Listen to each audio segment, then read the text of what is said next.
Yeah. They just spoiled the surprise anyway. So. Oh well. Yeah, let's just go for it, man. All right. Can you are we good to start? What's up? Can you hear me now? I can hear you enough. All right. Well, we're gonna start now. Guys, countdown. I'm gonna count down. I'm afraid to do it because I feel like they're not gonna. Is here? All right.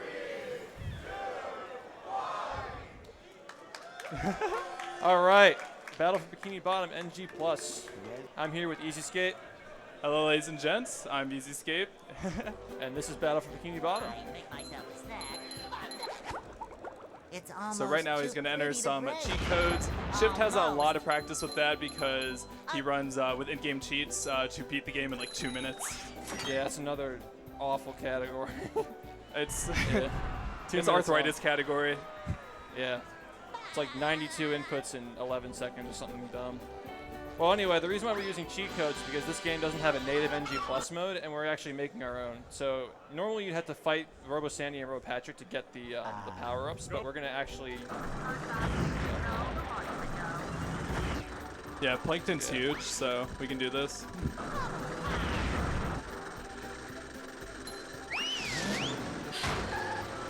All right, I got it. Nice. That's the first hard trick in the run. So what I just did there is I disabled the out-of-bounds detection, so now I can jump into moats, ditches, out-of-bounds passages, and use them to skip parts of the game. Now, one of the biggest exploits in this game that we use in conjunction with the hand disabling is jumping into these pits to get these spatulas, which you can then pause the game and warp to. So you'll see that here. I can grab the spatula out of bounds, pause the game, and warp to the spatula where we would normally collect the mission. And so I'm going to appear right over here where we'd normally talk to Gary and get the mission. So you can skip a lot of levels like that. All right, he's going to be doing some really, really hard platforming here. It is very difficult to get that ledge grab. Yeah. All right. Well, we'll get it this time. But once he pulls it off, it is sick. I'm just going to go around. All right. Yeah. I'm playing with a different delay because the capture card wasn't working with the 4 times bobbing setting on this OSSC. So I'm playing with 2x. It's a little bit different. Yeah.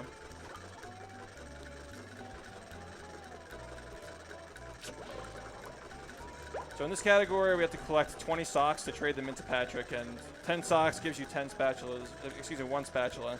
Yeah, that'd be nice, wouldn't it? 10 socks equals 1 spatula. They're kind of like blue coins in Super Mario Sunshine. You trade them in. All right, he's gonna try and turn around and slide into the spatula. I think we got it. If I had 3 on the screen, we got it. And we got it. All nice. Right. That completely cuts out the spatula animation, so it saves how many seconds? Around 5. I'm trying to get Boomer. Not bad. That's a skip.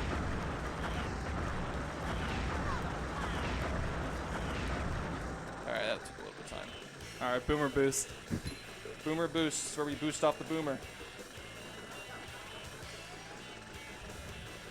Yeah, so there are a bunch of these little socks we got to collect around here. Jellyfish Fields is definitely the hardest level in the game, though, for NG+. Has a lot of tricks you have to do. And the notorious one is Drain the Lake Clip, which is coming up later. And he just jumped around the cutscene. Yeah, there's usually a fight you have to do here, and you can jump around because you have cruise boosting enabled. We should probably talk about cruise boosting because we haven't even mentioned that yet. Yeah, go for it, man. All right, so cruise boosting is a double frame perfect trick that you use to stack your speed onto your standing animation. So you would take the bubble ball speed that you're doing from using it. It gives you a little bit of acceleration. When you use the cruise bubble on the same frame that you use the bubble ball, it stacks your current bowling speed onto your standing speed. So now you can run forward and do a little huge jump. You can also string moves together. You can use the bashing and slamming techniques to get a little bit more distance. So there are a lot of ways you can use cruise boosting to go faster once you have that active. It's hard to tell, but I'm running pretty fast right now, especially if you play this game before you can see that. Yeah, and also with like stationary moves like the Skull Bash, that you will be moving forward in the air while doing it, and Skull Bash gets you really high, so you're able to reach areas you really shouldn't jump, reach. Yeah. All right, rock skip done. Nice. Now we got the lake.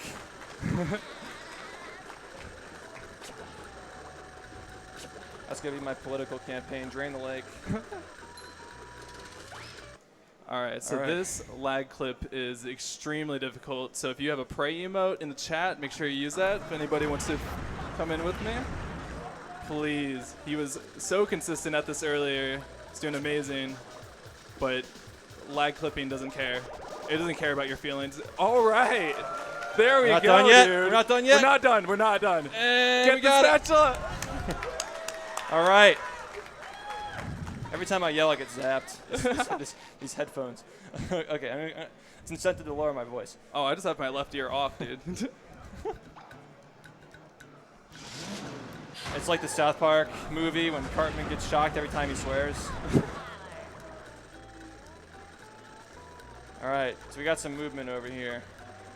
We're going to navigate to the top of the Jellyfish Lake area. Collecting some socks along the way. Patrick's nasty ass socks. Doesn't even wear socks. I mean, there are some socks that go some pretty nasty places, you know. All right. So this trick over here, I can't actually move when I'm getting this spatula here. When I'm in the spatula animation, it's kind of like most Mario games where you can't move at all when you grab a star. So I can't touch the control stick when I'm grabbing that. I have to set myself in a position where by getting pushed forward already into the destination I'm trying to go, I kind of sorry, I'm trying to focus. Great job. This is the hardest boss. The hardest fight in the boss. game. Yeah, okay, now that the hard part's over. Got great RNG though. So for these spatula grabs, I can't control the way SpongeBob is moving while I'm grabbing the spatulas. So to still get some mileage out of not being able to do anything, because cruise boosting pushes you forward when you're doing nothing, I get sent into the direction I'm facing. So I just face the gate and I let myself get pushed there while I'm collecting the spatula. And there are some ways of saving time when you're collecting spatulas that don't have to be this way as well. You can also do a one-frame L press on the spatula when you touch it, and you can control the camera to move yourself around. And you'll see that later. It's kind of hard to explain. But so right now I can't move the camera when I'm touching the spatula. Later, if I get one of the one frames first try, I'll be able to turn the camera around to change the way I'm moving. And you said you only have one frame? Yeah, there's only one frame. Jesus. Yeah, so in a 60 FPS game, that's 1/60th of a second. So it's kind of precise. Kind of. Kind of, a little bit. Yeah, is this going to piss off Squidward, get a spatula, and get out of here? So the objective here is to jump 10 times, but because the jumping is not determined by how many times you jump, it's determined by how many times you go over a certain height in the map. So you can do 5 jumps and fill in the rest with double jumps, save a little bit of time. So we got Hub Glide coming up. With a new pair of underwear. All right, so we got Hub Glide coming up. Hopefully this works. There's an invisible ledge I have to land on after levitating above this first part of the hub world. All right, that's not what I meant. I have to get a little bit of a more precise angle here.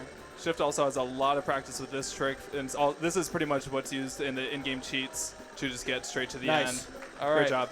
So if that were not to work, I would just continue floating into the heavens and I'd just die and never come back.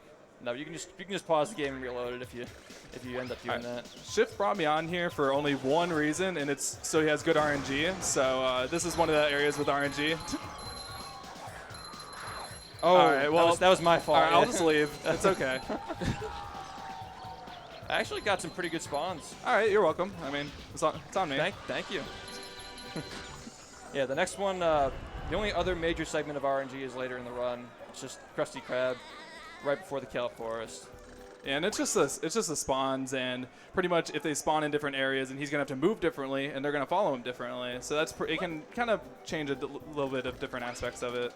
Yeah, but luckily Battle of Bikini Bottom is an awesome speed game, so we only lose a few seconds if you get a little bit of that bad RNG in there. Yeah. But again, like as the more optimized it gets, the more a few seconds matters. I mean, it's nice to just like reactional RNG is always good in a speed game, in my opinion. Exactly. If it's just straight up, you lose time if you get bad luck. That's not that fun, but when you have to actually react to what you're doing, what's going on in the game to get the results, it's better when it's like that, yeah. I think the games are better off with reactional RNG like that, like you said. It makes it more interesting, and it makes you have to react to stuff, not just blindly playing. Nice. Yeah. If not, we had to go right back. Yeah. There's a little backup you can do on the side of the chum bucket, but Oh yeah, that's right. Yeah, it's a little bit slow. And why did you talk to Mr. Krabs there? Oh, because you got to get the warp to go back to the Krusty Krab later. That's right. Yeah. So it saves a little bit of time to do that later because there's a spatula animation skip you can see, but we don't have enough shiny objects to buy the rest of them, so we're going to save it until we have enough money, and you'll see how we get that later.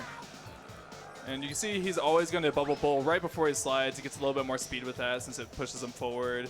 Apparently there's a ledge there. We can jump off of it and land right on the spatula. Now we got Squidward's Dream. Also, if you guys could turn up the volume for the next part of the run, for the gameplay. Okay. The guys in the back, yeah, I need to be able to Are hear you going audio for it? too. Yeah, I'm going for it. All right. Not yet, guys, but soon.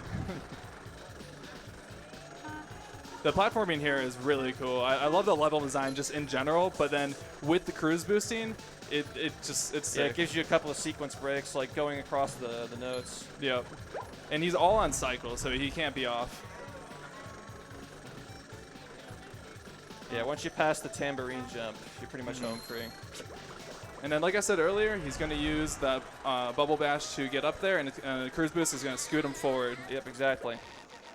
It's hard to explain the movement in this game unless you tried it yourself. Right, it's one of right. those things, it's just so different than any other game I've All played. right. I am going to need audience participation again. If I fail this, I'm going for an alternate strat, though. So But it doesn't matter because you're getting this first try.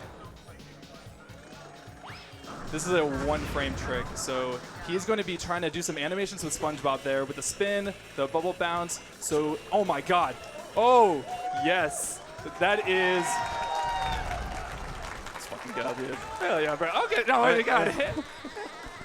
Bro, so... All right. That is a very difficult frame-perfect trick. He's been doing this for 2 years. It hasn't gotten easier for him at all.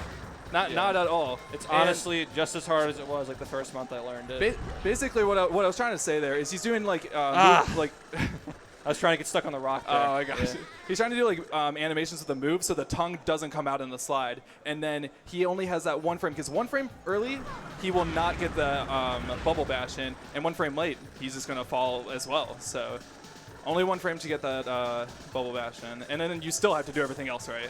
Yeah, exactly. And then sometimes, like, when people are first starting to like get into learning that trick, a lot of the things they do wrong is like their cruise boost is just a little bit slow, just slightly slower because again the cruise boosting is also angle dependent and how fast you move. So if you're just a little bit slow, you're not going to be able to make the ledge. And if your angle is off, like if you don't launch yourself in the right direction, that can also happen too. Who's learning that trick? Who's doing fast now?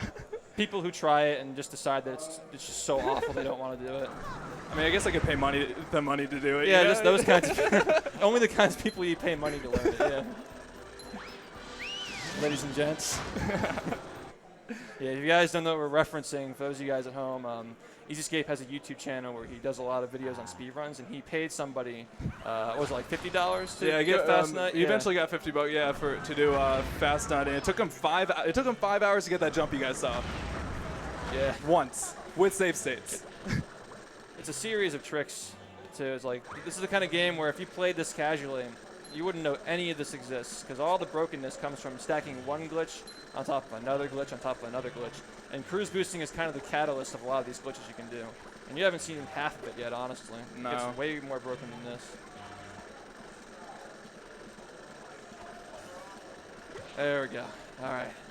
So you might be wondering why we're going out to this island over here. There's a little robot on top of the crates, and we can do that to break the entire puzzle. We have to switch the towers around to connect the towers. Yeah, it gets a magnifying glass to put a yeah, beam you gotta of like light reflect on the them. sun rays off Yeah. to destroy the robot. Yeah. I love the shout out, like the little design on the robot crate. What are they? The sunscreen crates. What's the sunscreen brand with the crab that's like grabbing the bikini? I'm not sure. Do you know? There's like that sunscreen brand. It's like a parody of that, but it's like Patrick the crab is like grabbing his pants or something. I don't wear sunscreen. I just let myself burn. Well, I mean that's what Larry's doing. But I love the line in this game where you talk to him and he's like, SpongeBob, do I look burned? And he says, oh well, you do look a little red. He's Larry the Lobster. All right, so enough of that. We're gonna. Oh wait, easy escape. I got something in my backpack. Front zip. Could you go grab it? Oh, you know what I'm yeah. talking Oh about, yeah, right? man. I got you. This is actually important for the game, so. Yeah, I'm gonna need it to shield me from the disease that we're about to create. Which I also forgot to do bumper bows, but we're living. All right, so we're gonna get ready to put those on in a bit. We're setting up the infamous SBA glitch, skee ball abuse, or as some like to call it, rock and ball torture. Now, this trick uses 2 rocks and a ball, and we're gonna use that to generate some shiny objects. All right. We got a little truck over here because we're not supposed to bring these over here. I mean, we can. Yeah. They just didn't think of that we would. There are a lot of things that the devs didn't figure. And the thing is, we always joke sometimes that the devs like probably knew about some of this stuff as well, because there is a theory that the hand disable is actually known by the devs recently. It was kind of crafted by somebody in the community. And the idea is that because it takes 5 seconds for the hand to grab you when you're out of bounds, if you go way out in Bikini Bottom, there are invisible walls preventing you from leaving. So we think to ourselves like, hey, if there are invisible walls here, the devs must have known that the hand disabling must not have been, or the out of bounds detection must not be that effective. So the idea is that maybe they just knew about hand disabling and they just put the invisible walls in as like a little lazy patch before they released the game. Mm-hmm. All right, so he has to place this exactly right so that Patrick's kind of just like clipping through a little bit. You'll see his belly kind of poking out of the rock, but yeah, it's the setup he's looking for here. It's so hard to do when your hands are shaking. Yeah. He was poking out there, but not the specific one that he was looking for.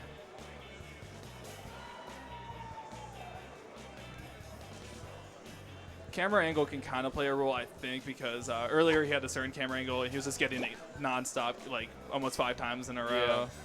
But this is actually used by Zelda runners, this position as well.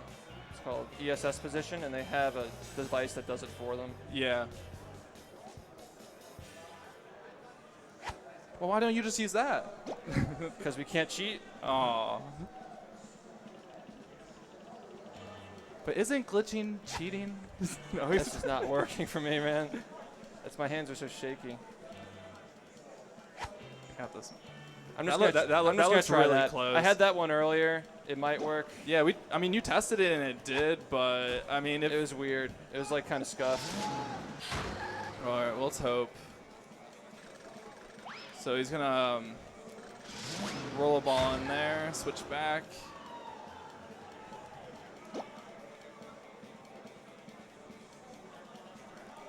All right, please. Please. Yes. Woo!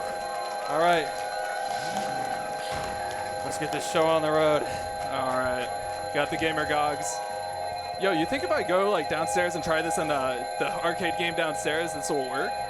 Dude, I used to do this in Chuck E. Cheese all the time. Oh, yeah, dude. Really brings me back. Brings you back to days getting kicked out by security. Like, Oh my boys, God, quit shoving rocks in the machine.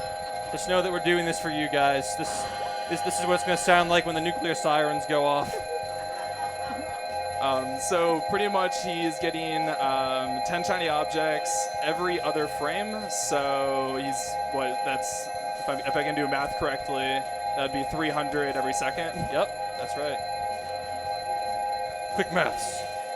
Those are some very quick maths. I'm very proud. But yeah, he's just kind of casually strolling. Someone's just dancing over here to the beat. All right, so we got to wait till we get to like 17.8K. Waiting for a SoundCloud rapper to sample this. All right. How are you enjoying Smash and so Splash? loud. This is so loud. Like it's all in here. Oh, yeah. I'm actually lucky I don't have the audio in here. This is pleasant. Oh, right. Yeah. Yeah, I hate myself. No, for a time, you literally had like earmuffs or something. I like to not hear. Yeah. Now I just turn off the volume on my my TV. All right. So how many exactly you need? Is like 24? Yeah, we need 38.3K at least. I'm way off. Yeah. 24 whole shiny objects. 20, just 24. Just 24, yeah. I thought it was something funnier than 24. You though. got something funnier than that? I just can't remember what it was. 25. Oh, Set you All up, right. man. All right, hold up. I gotta take the glasses off. All right, and we are on our merry way. Yeah, so the reason why we did that is because there are some toll gates and some spatulas we have to buy in here. The rest of the run, we gotta do that. Okay. Goo Lagoon is the longest segment in the run, by the way, because of SBA. It's a very long trick, but the reason why we do it is to replace 6 spatulas with spatulas you buy from Mr. Krabs. So there are 8 spatulas in the run that you can buy from Mr. Krabs, and up until a couple of weeks ago, this category is not as optimized as the main category, no SBA any %. We've been working on a lot of optimizations, and it's rocketed down by like almost 3 minutes in a month.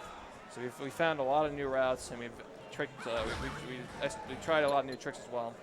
Mm-hmm. So we've decided to replace 6 spatulas with crab spatulas. It cuts out a lot of the slower spatulas in the run with the grind that you just saw there. We're actually coming up to some pretty cool platforming as well. Yeah. Yeah, you want to talk about that easy? Yeah, so we're doing kids here, and don't you have to be on a very specific cycle for it, right? Or Yeah, you have to be able to get the cruise boost first try. Mm-hmm. But if you're doing the RCB cycle, which is a little bit more risky, you can afford to miss 1 cruise boost, but you do lose time off of it.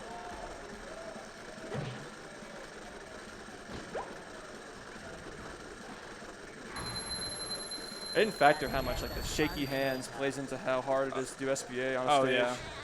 So much different than when you're calm in your house, you know. All right, so right away he needs to get this cruise boost. All right, he got it. And now he has to do some insane platforming, so. You got to remember, guys, that when you have cruise boosting, you're constantly being pushed forward, so it's high. You know, it's like high committal. You got to really commit to it. 3.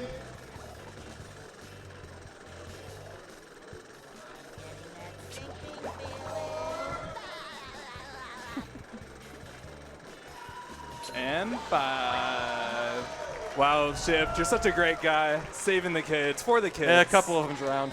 Oh, well, who cares? You got the spatula. Press F, guys. Press F. All right, so now we're going to Rock Bottom, one of my favorite levels. Yeah, he's gonna go wait for the bus. You can actually do that in this game. If you go up to the candy machine and hit it. Really? Oh wait. Yeah, there's a little Easter egg. You touch the candy I swear I machine. remember me trying to do that as a kid, and I don't think I ever got that. Yeah, I could actually do it. I could demonstrate it actually. So, but first we got to do a lag clip. And break first, world record pace? First lag clip in the run. A lot of stuff's gonna happen, man. Okay. All right. Oh wait. Is that good? Yeah, that's really good. Oh my gosh. All right, that was pretty swag, dude. I'm gonna be explaining that for the next 5 minutes. All right. So there's actually by the way, I'm gonna get the little. Oh no, I did see that. Yeah. All right. So, okay, so the purple shiny object that was below the stage, we've known about that for 2 years, but we didn't know until recently is that it's a in-game developer added debug trigger that is used to set the event for Mrs. Puff's challenge to true. So we can collect no artwork and still get the spatula as long as we touch that shiny object. So we clip through the ground by using a technique called lag clipping, excuse me. L clipping is also a different thing. We use a lot of L's in this. We hold a lot of L's in this game all the time. But with lag clipping, we use gravity stored by using cruise boosting to clip through the ground. And you have to generate lag to clip through the ground by mashing the pause button. So there's no pause buffering in this game. A lot of people assume that because I'm pausing, I'm buffering it, but the pause menu goes up and down in 1 frame, so there's no buffering with that. It's not possible. But because the pause menu goes up and down in 1 frame, it's actually a blessing that we can't pause buffer, because it goes up and down so quickly that we can just spam it and get a lot of lag out of it because it's constantly flipping through the pause screen. Also, this is a pretty rare occurrence where I get this camera lock here. Was that an L clip that you did there? No, that was just my camera was being blocked by the little sand mound that was in front of the spatula, so I got pushed off the cliff. It saves like a little bit of time. I'm gonna go for. Are you going for it? Difficult trick, yeah. All right, he's got 1 frame to get this. All right, I missed it. I think I was a frame off. But yeah, if you're a frame early, you got to go all the way back out and get the spatula. If you're a frame late, that just happens. What I was trying to do is enter the museum and collect the spatula on the same frame. So if you do that, you skip watching the entire animation. All right, he's gonna take a little damage boost here to get right through there. Yeah, if you grab a ledge while you're clipping through a damaging object, you don't really move anywhere. There's no knockback. Nice. Yeah. It's really precise platforming in Museum. It took you guys forever to just get it right. Yeah, if you remember back in the GDQ run in 2017, it was so elaborate and so many tire grabs, and we really condensed it to just that one little short segment now. Should I 360 this? Sorry, what was that? Should I do the 360 here? All right. Yes. We're going to do the 360. All right, so this is another instance where we get a spatula that we're not supposed to get at this point, and we're going to pause the game and warp to the beginning of the level because we were just at the end of the level, so now we can go from the end to the beginning. So pretty common technique in this run. Now I'm going to go for a damage boost. All right, we got back into Modern Warfare 2 lobby. Ah! Yeah. This is one of the few damage boosts. Actually, it's the only damage boost left in this run. No SBA any percent where you don't start with cruise boosting. It does a lot of damage boost, but this category is mostly about cruise boost movement because it obsoletes a lot of damage boosts. Now, there is a strat that's a little bit faster than that damage boost I just did there that involves cruise boosting, but that one's got a little bit more swag, so I decided to hold off on learning that one for this marathon. Oh yeah. Yeah. I remember because I remember I was having trouble with that, and you said, "Oh, just Yeah, you can just jump over with cruise boosting. Yeah, so that's a newer thing that we're doing now. We used to in this run go to Guppy Mound, which is one of the Sand Mountain slides, but now instead of doing Guppy Mound and Sand Mountain, we only do Sand Mountain. All right, and apparently this jumps a little bit harder than it appears because he has to turn his camera. I just got it as you were saying that. Oh yeah. Yeah. All right, never mind. Okay. Let's do the next really awful trick. All right. Yeah. For the last time in the run, I will need everybody to put your hands together because this. Would you say this is the hardest or? I think Fast Nut's a bit harder. Probably. There are a lot of very hard tricks in this run. It's hard to say. Come on, dude.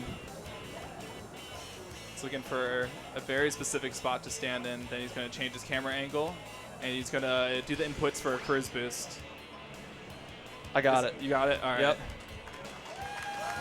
Nice, Yeah, you see how this slide is shaped like a U? You just go, you cut from the beginning of the U all the way straight through to the end by doing a very precise damage, or not damage boost, it's called an L ball.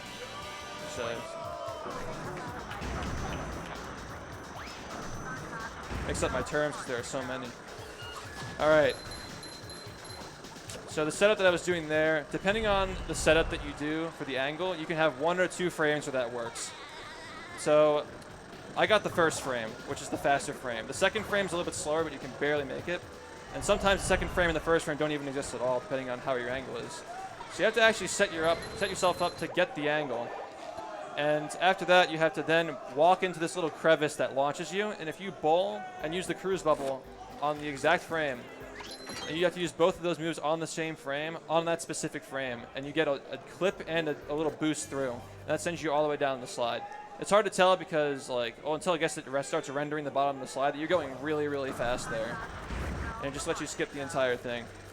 Also, there were a couple of fumbles in the beginning of this run, but some of these harder tricks I've been getting pretty down. So I mean, I'm pretty happy with this so dude, maybe far, you should just always play with this input delay. Yeah, it's not always about the time, you know. Sometimes just about being sick.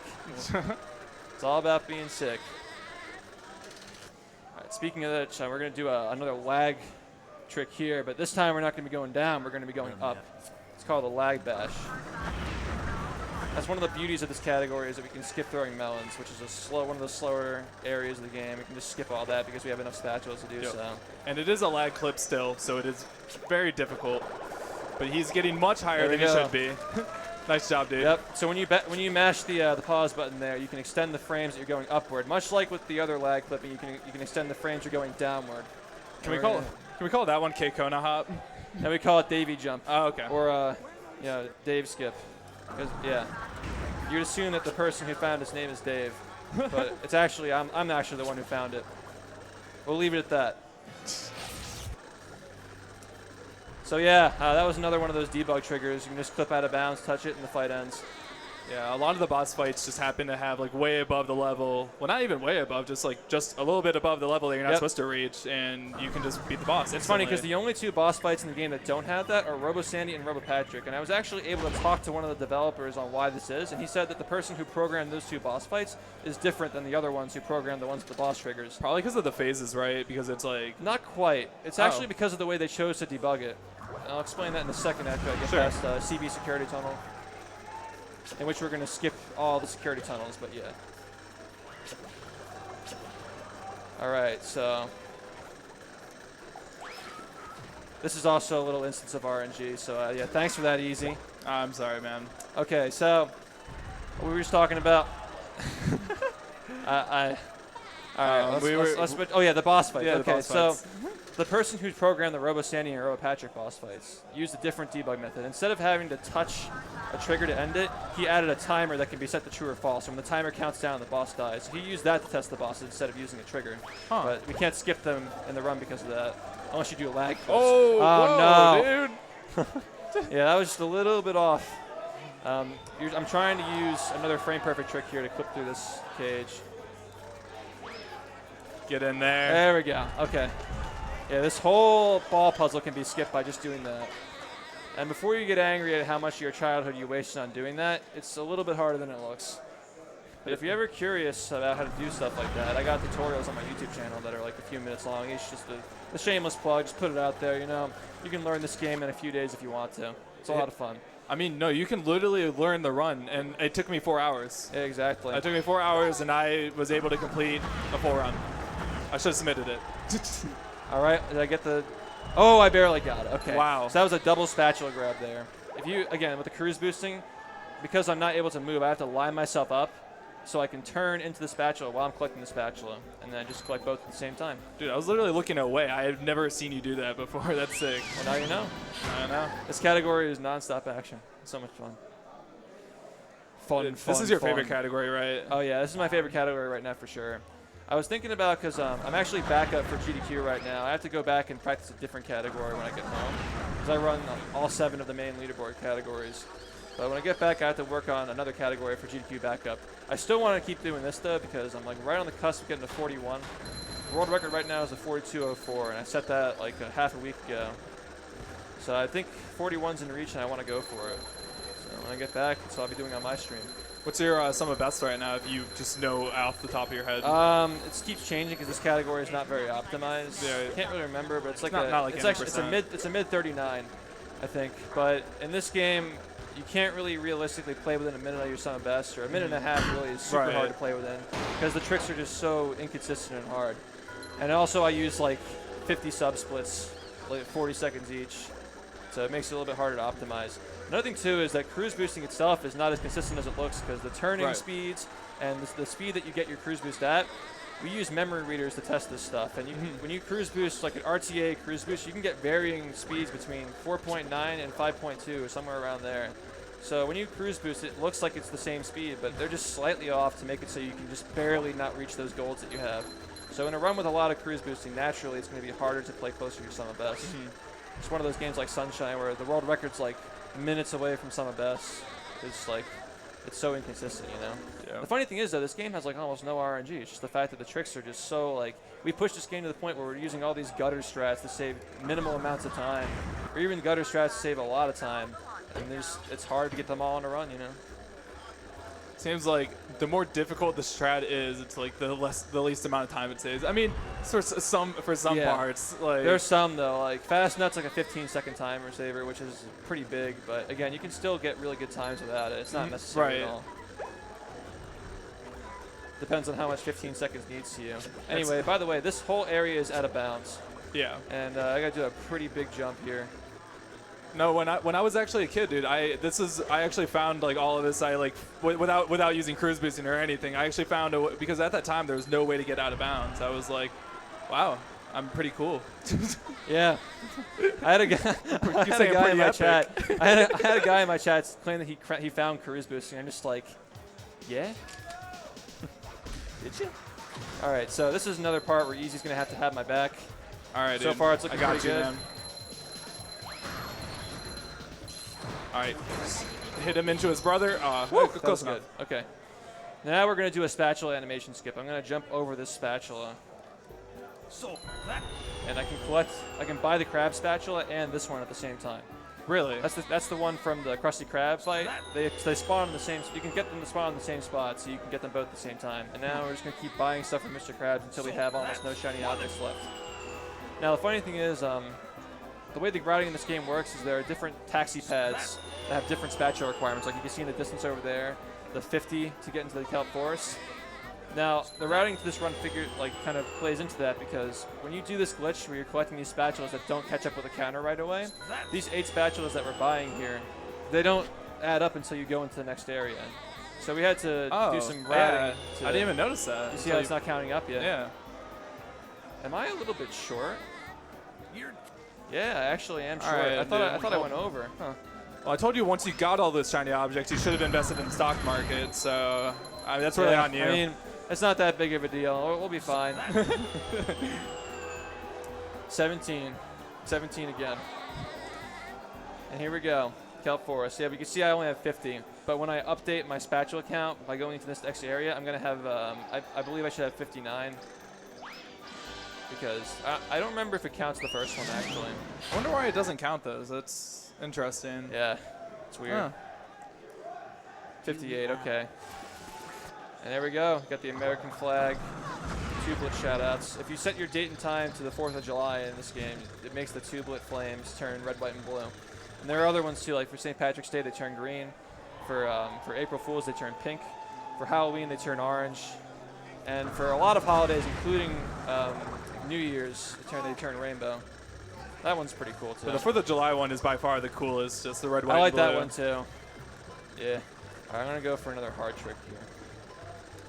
All right. Am I gonna fall off? Is it? Oh no. He's taking a dive. Yeah, that's rough. Okay, so I gotta redo that. But you get to see how the trick works anyway. What I was trying to do there is I was trying to touch the spatula on the same frame I press L. Why is it you have to move out there? I've always wondered that. I mean, now we have time to explain it anyway. Yeah, so. okay. I'm just not used to coming at it from that angle. I'm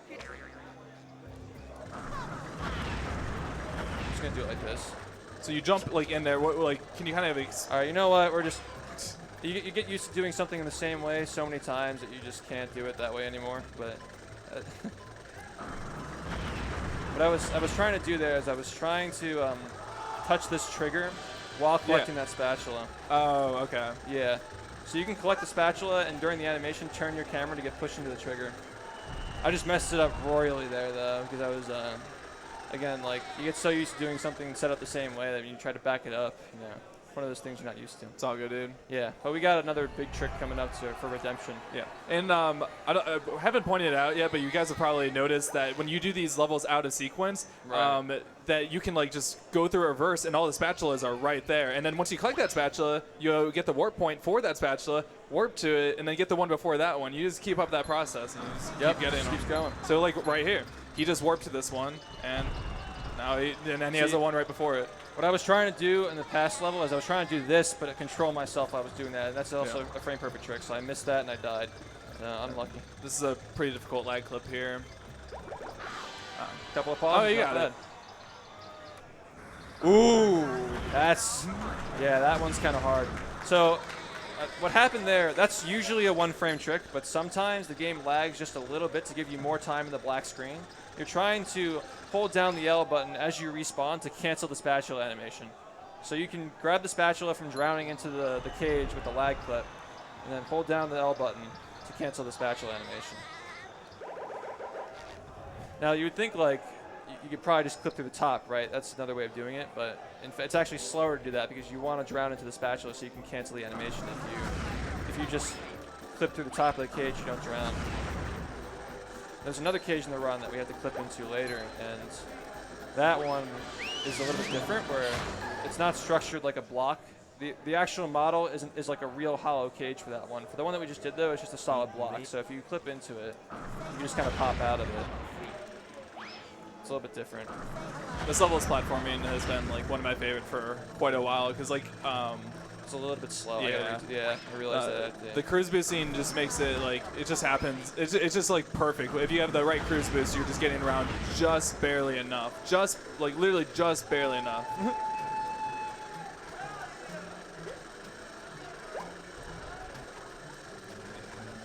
This is a pretty recently, well, it's not recently discovered, but it's recently timed to save a little bit of time. There are some strats that kind of get forgotten about for a while, and then they resurface later. Just like what happens when you're constantly finding stuff in a game. Like sometimes little things just go a little bit unnoticed, and I actually got it there, damn. So sometimes what I was doing there was I was trying to get against the rock to preserve my cruise boost, because usually you have to get rid of the cruise boost to use a missile attack, but if you're against the wall, you can use the missile against the wall. So technically, oh, that's what you did there. Yeah, the game sees the rock as a wall. So if you do it on the rock and hit the little target that I had to hit there, if you do that while against the rock during the cutscene, if you set it up just the right way, you kind of slip off the rock and you get pushed more toward the boat. So it saves a little bit of time just not having to do that. Yeah, it's like pretty nuanced because nobody would have noticed that if you didn't say it. Yeah, there are a lot of small things like that in this game. Here's another like similar Jellyfish Fields skip where you get the spatula in a little bungee cord place and you just warp to skip half the level. Yeah, it's like a little repeat of what you saw earlier. Yeah, you're not supposed to jump. By the way, you're not supposed to be able to jump down and just grab these. Yep. Hansa's supposed to all come the way down in the and beginning grab. of the game. Yeah. Yep. But yeah, the very first trick, pretty much, other than entering the cheat codes, was that. What I was going for there is probably the hardest cruise boost in the game. Really? Yeah. It's you have to get it on the mast, and you only have one try to do it. If you're a little bit late or a little bit off an angle, it doesn't work. Dude, I remember your reaction to finding this. Yeah. This is back like before the whole like lag clipping and elbowing and like before the Renaissance. Yeah, the Renaissance, exactly. We were just like desperate for tricks. You were like, grasping for like straws, dude. You're like, this saves 3 seconds, Pog. Like exactly. I think it was actually like 1 second. Yeah. When I was first found it, I'm like, oh my god, dude, it's 1 second. This one actually saves 0.3 that I'm about to do. Not even half a second.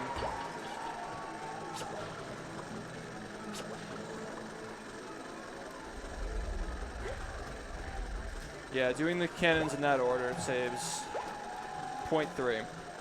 Oh no, that was a little bit of an overshoot. You can change your height of your slant, your jumping if you hold down the A button a little bit longer. Kind of like Smash, where you can do short hops and full hops. Yeah. Yeah, you have a lot of control over your movement in this game.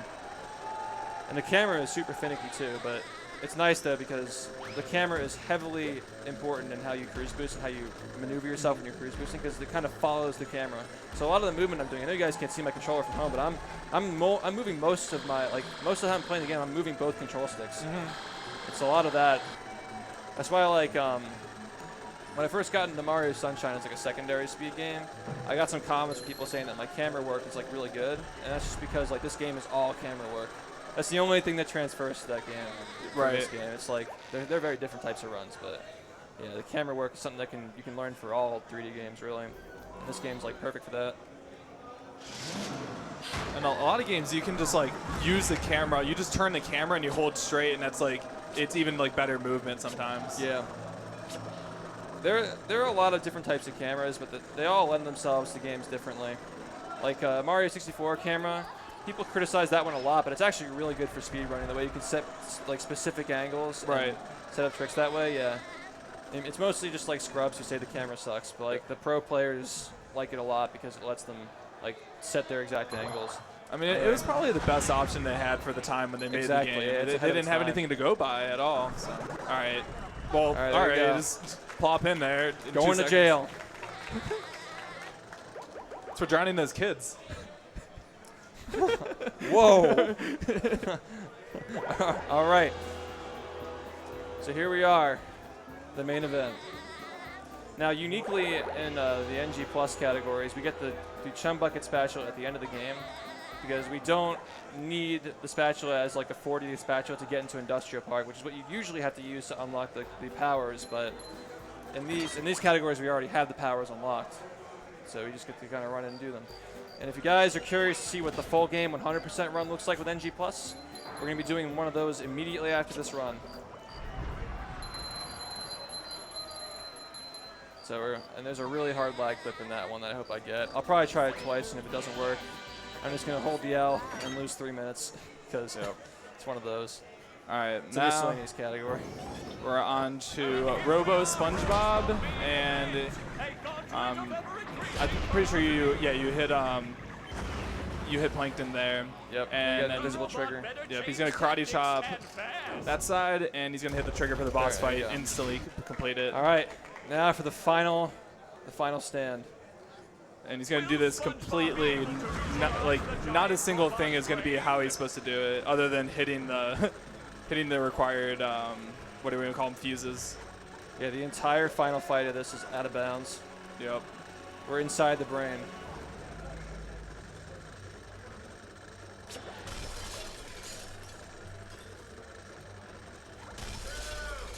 All right, time's coming up here. All right, time for the first run. 46:04. It's exactly 4 minutes off my PB.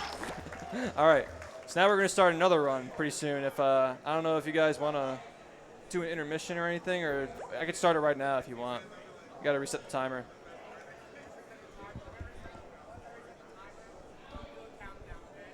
All right.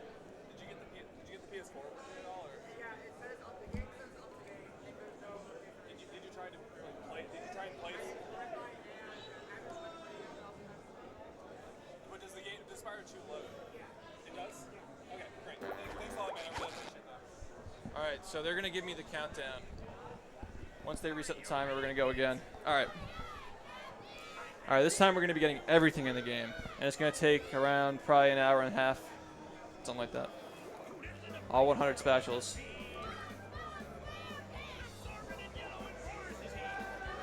All right. Whenever they give me the countdown, we're going to go.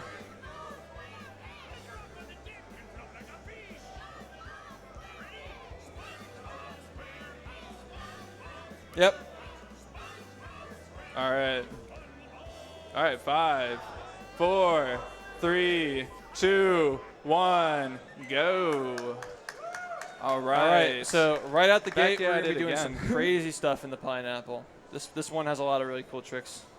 Aw, shit. Here we go again. Here we go again. Almost. Make myself a snack.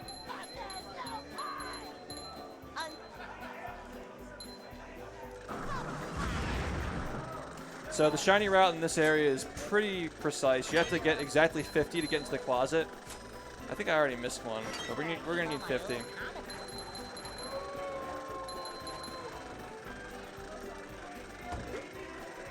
There are a lot of text boxes in here to avoid, by the way. It's like a whole tutorial level in the actual casual game. Yeah. Boom. There we go. All right, so again, more weird tricks coming up. That specific trick, you have to press the R button and the B button on the same frame to enter the door and boost at the same time.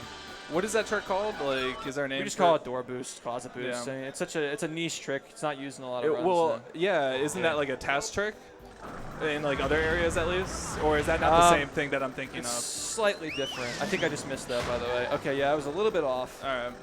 So I'm gonna have to go back. We already have the loading zone there, so we're gonna go back and get this again. Again, like I'm not gonna like spend too much time talking about the tricks that we already went over the previous run, because But you can kind of see it slower now. Like this is like the normal way that you would disable Hans. You just go in that corner there. He pulls you out. You mash A, go back over. He pulls you out. You don't have to press anything, and then he will not bother you for the rest of the run. You're free to roam around.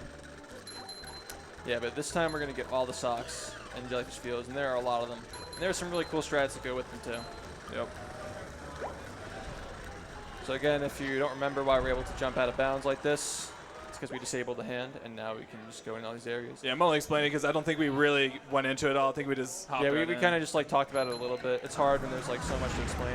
Right. Especially because at NG Plus, you just have access to everything right away. Yeah, except for the taxi pads. You gotta unlock those. Alright, this cruise boost is kind of... Yeah, like, you make it look so easy, but I just want to remind people, you know, it's just a frame-perfect trick every single time. And, like, if you do a frame-perfect trick into a frame-perfect trick, but if you mess up the second frame-perfect trick, then you have to do the first one over again. Apart, yep. That's fast nut in a nutshell. Yep.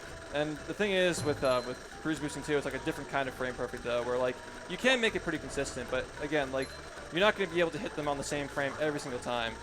And it's pretty low risk too, because you lose like a second or so for each one. But the harder frame perfect tricks are the ones where you have to actually time them out. Well, it's different with button presses are different because like let's just say short hopping and smash ultimate. That's a 3-frame window. You know, it's a 3-frame trick, but you know it's completely different. Yeah, they're all different types.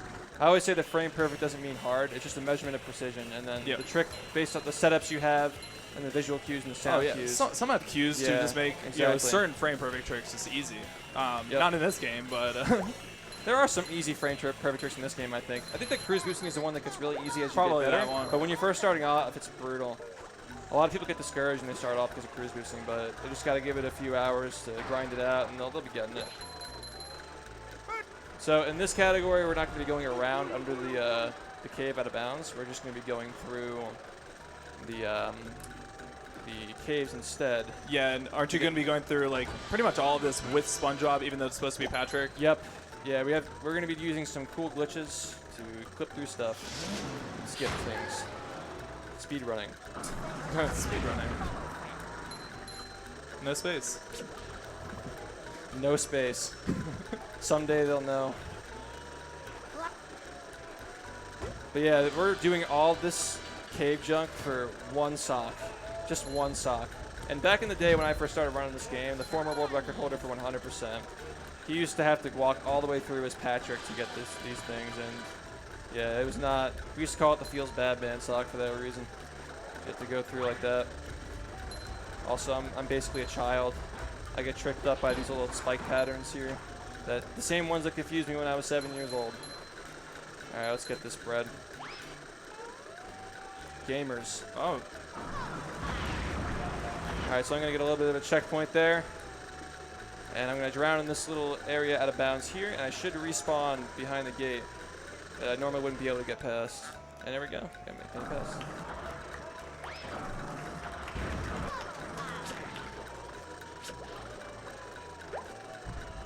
Some of the like ledges just seem like almost like it's not intended, but sometimes it's like the only way that you would, if that didn't exist. Yeah. What were you gonna do? It's because like the collision detection in this game is like based on geometry. They didn't actually set like which places you can grab, you know. And honestly, like that is the best way to make a platformer because it allows creativity. Exactly, it's perfect. You don't just like make things that you can't stand on that look like you can stand on. It should all be intuitive. It shouldn't be like invisible walls everywhere, you know, etc. There are some things that they made. There are some things they actually made it so you can walk through them so that you can't skip stuff. But there were a lot of oversights where you can step on things you can use to skip stuff. Like in the Murmur, there are a lot of light poles that you can't stand on because they figured like you can use them to jump to the next area. But also in the funny thing is in downtown there's one specific lamppost that does that, and the rest of them you can just jump on them. So I don't know why they did it that way, but. Maybe they just took a lunch break. Are you doing what I think you're doing?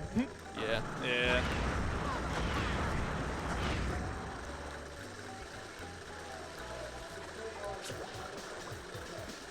All right. Gonna lag clip right through. Come on, please. Yep. Not over yet. Got to get to land. And then got to grab the spatch. All right, 2 for 2. Yeah. The thing about that trick also, a lot of people don't know that the sand dunes there, you can actually get grabbed by the hand on them. It's like whenever you're like doing the clawing animation and you're on the ground, if you're on there for more than 5 seconds, the hand grabs you, and that just messes up the entire run because you have to go back and redisable it again. So I have 5 seconds from slamming onto that thing to jump up. It's very fast paced. All right, this is more of the 100% stuff here. I'm gonna try to do this in 3 hits. All right, that's All right. 1. 2. All right, we got it. Nice. And 3.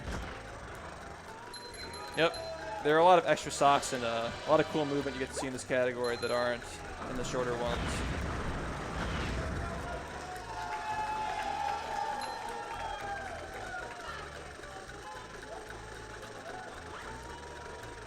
Yeah, so here I'm going to set this up. I'm not going to touch that Thunder Tiki now, but I'm going to touch it after I go back the other way because I'm trying to abuse the combo mechanic so I can hit this thing. And I can get a big combo off of that. You just hit them all in order. Doesn't matter too much now that SBA is a thing, but Right. again, Yeah, that was actually just about to ask. yeah, for a marathon run, it doesn't matter that much. But in like a in a normal attempt setting, you can save a second off of doing that sometimes. Yeah. You get a little bit extra shiny objects. As I was saying earlier, is that I'm moving the control stick. I can't do anything. So whatever angle I touch that spatula at, I'm set at it. And now we're gonna get the King Jellyfish boss fight on again.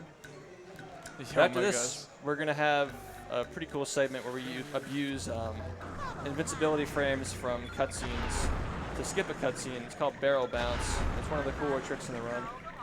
You'll see that coming up soon. Yeah, this category has a lot of similarities to 100% and NG+. It's kind of like they're both mashed together. Makes it a little bit more consistent for marathons. Puts a little bit of the cooler movement into it.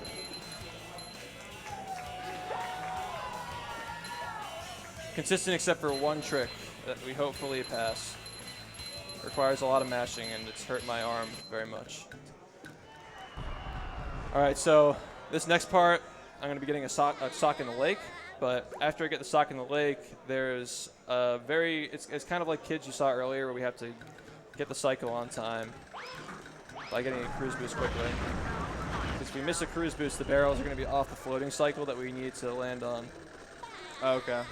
Yeah, so you'll see that. Oh, Yeah, because you're about to jump out here and hope to grab the sock. How hard is this one? I mean, it like hones sock- into you, so that specific one? yeah. It's just a jump. Okay, hold on. I actually missed that. Okay. I think I missed that so many times that I might be able to get it because it might be back on cycle, but we'll see. I'll give it a try for the fans. Sure. See if it works.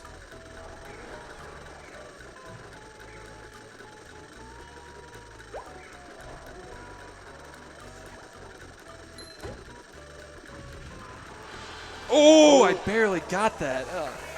Woo! That was nuts. Yeah. It's risky. He's got that weird camera angle. Okay, actually, you know what? I think that we have to do this first. You know what? This first, and then we go to Dream, I think. You know what? You have over 5,000 hours in the game. I trust you. I have like 2 runs in this specific category. I just realized that I messed up already by I was supposed to save that final thing. Yeah, if you set it up to have one more object left next to the spatula, you can get the spatula and the sock in the same cutscene. Yeah, I'm just gonna go do Dream now. A little bit shaky on the route. It's been a little bit of time since I've done this, but I have a lot of experience with the tricks, so at least the tricks aren't rusty, you know. Now I can wear 4 pairs of underwear. Also, I gotta get an extra pair of underwear on top of the Krusty Krab for a safe strat for a Sand Mountain strat earlier, so gotta remember to do that. Are you talking about a golden or just a Golden underwear, yeah. Okay. Those are not required for 100%?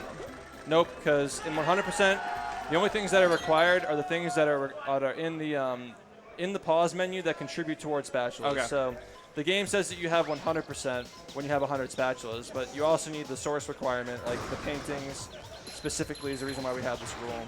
And you have to hit all the kids. You have to do all that stuff. You can't just if you find a skip collecting the source requirement for those spatulas, you can't use that. Sometimes you can get a little bit of a boost off those tikis if you bowl off on the last frame you stand on them. Yeah, I was curious if that was just you could just do the bowl, or if you were really timing that. Yeah, they vary a lot in positioning angles. The Tiki's actually kind of like, they follow you. Like, when they face you, they follow you. Yeah. So it's a little bit inconsistent, the speed that you get, but you got to bowl at like the last frame you're standing on it because, again, the bowling ball picks up the last frame of movement that you were doing. So if it's fast, then you go faster. Yeah, you guys will notice that SHiFT, like, and a lot of times it's just, he's always doing something. If he's waiting on something, that means he's positioning himself for whatever he needs to do next. Yeah, these categories are just non-stop. It's like those non-stop categories for SM64 where it cuts out all like the grinding areas and like the short stuff, like the short cutscenes and whatnot. It's like Nice. Fast 70% in Sunshine where you like cuts out the Delfino Plaza things. Yeah. All right, so I'm gonna get this because there's a trick later that I could potentially die on and lose like several minutes if I miss it. So I get the Crabs Warp there. Actually, I think I wasn't supposed to do that in this category, but it doesn't lose that much time, so it doesn't matter. I'll always be safe. So for 100% in here, we're actually not going to be doing Fast Nut. We're going to be doing Slow Nut. Because you want Sandy. Yeah, exactly. We're going to use Sandy for it. We need Sandy to... we're going to use her to do another spatula in the run. So we need her to... You'll see when you come. Yeah, basically, well, I mean, basically what you'll see SHiFT do is he's going to, I mean, instead of the SpongeBob where he could like either like float over there, he could jump, do the fast nut trick to jump over there. She's instead going to glide over and land on the side of the nut, and he's going to try and repeatedly jump up into the nut to trigger the checkpoint, and then he can die in the manure, and then he will go and just grab the spatula from the checkpoint. Yeah, first I got to get past Squid Stream, and then we'll be on our way to do that. Yeah.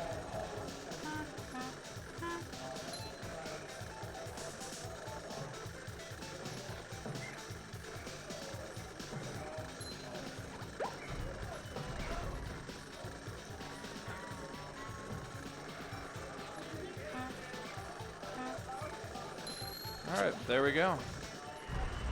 All right, Yeah. so Sandy's Dream is a little bit different. Yeah, the Sandy trick is much, much, much easier. Like, Yeah. anybody can do it. Yeah, it's one of those tricks like it's essential to learning the game. And it's funny because back when I started the game, we didn't even have that trick to do. Yeah. It was a different strat called, well, back then it was called Texas Glide, but now we just call it Nut Glide because Fast Nut's a thing and people like, Fast Nut, funny, haha, you know, we just call it Nut Glide. Yeah, we're all 12. Yeah, pretty much. Can you can't hear it, can you? You just have to know that, like, just by your positioning that you hit the checkpoint, or? Yeah, it's an invisible checkpoint, so there's no like little like the little Yeah. the quacking noise. Yeah, it doesn't do that for this one. You just got to know where it is. All right, and yeah, There he we got go, it, yeah. of course. All right, so now we're gonna do some swingers ahoy. Actually, let's get the sock first. Let's get the socks first.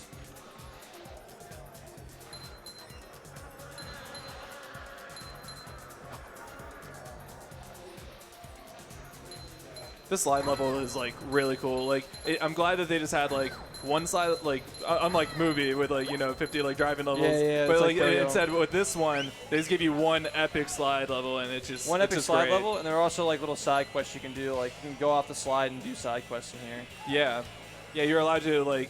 I mean, it's a true platform. You can just do whatever you want. If you can see it, you can do it. Always. I was kind of worried I was gonna miss that. All right. I thought you were about to kill all of those guys for some reason. Nah. Yeah, we're gonna use if you don't give any analog input when you jump onto that oil thing, it transfers your sliding momentum, so you just kind of slide into it. That was a pretty weak boost because I lost all my momentum from doing the lasso earlier. But normally you just go shooting really fast down there. Oh, you know what? I just realized we can't do this now because we need to do SBA first, and then we do that later. Oh, Okay. oh yeah, you Right, need. yeah. How many shiny objects did you need to be able to do that? Like, That one's 2,800. okay. When are you heading to? That's after Laguna? Dream. Okay. Aw, man. I missed that twice tonight. Oh, well. Well, now we're going to do the usual. We're going to go to Patrick's stream, but after that, we're going to do Mr. Krabs' stream.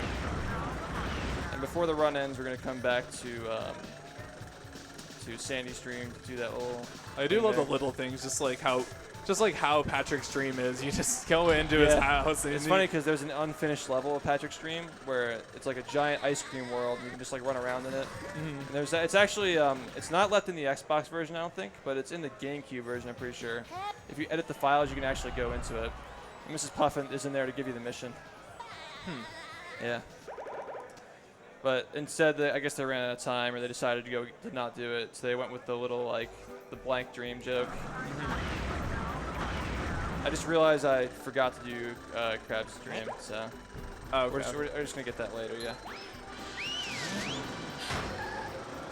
Yeah, not much preparation for this category. It was kind of like a last-minute thing. Just It's like, all hey, good. yeah.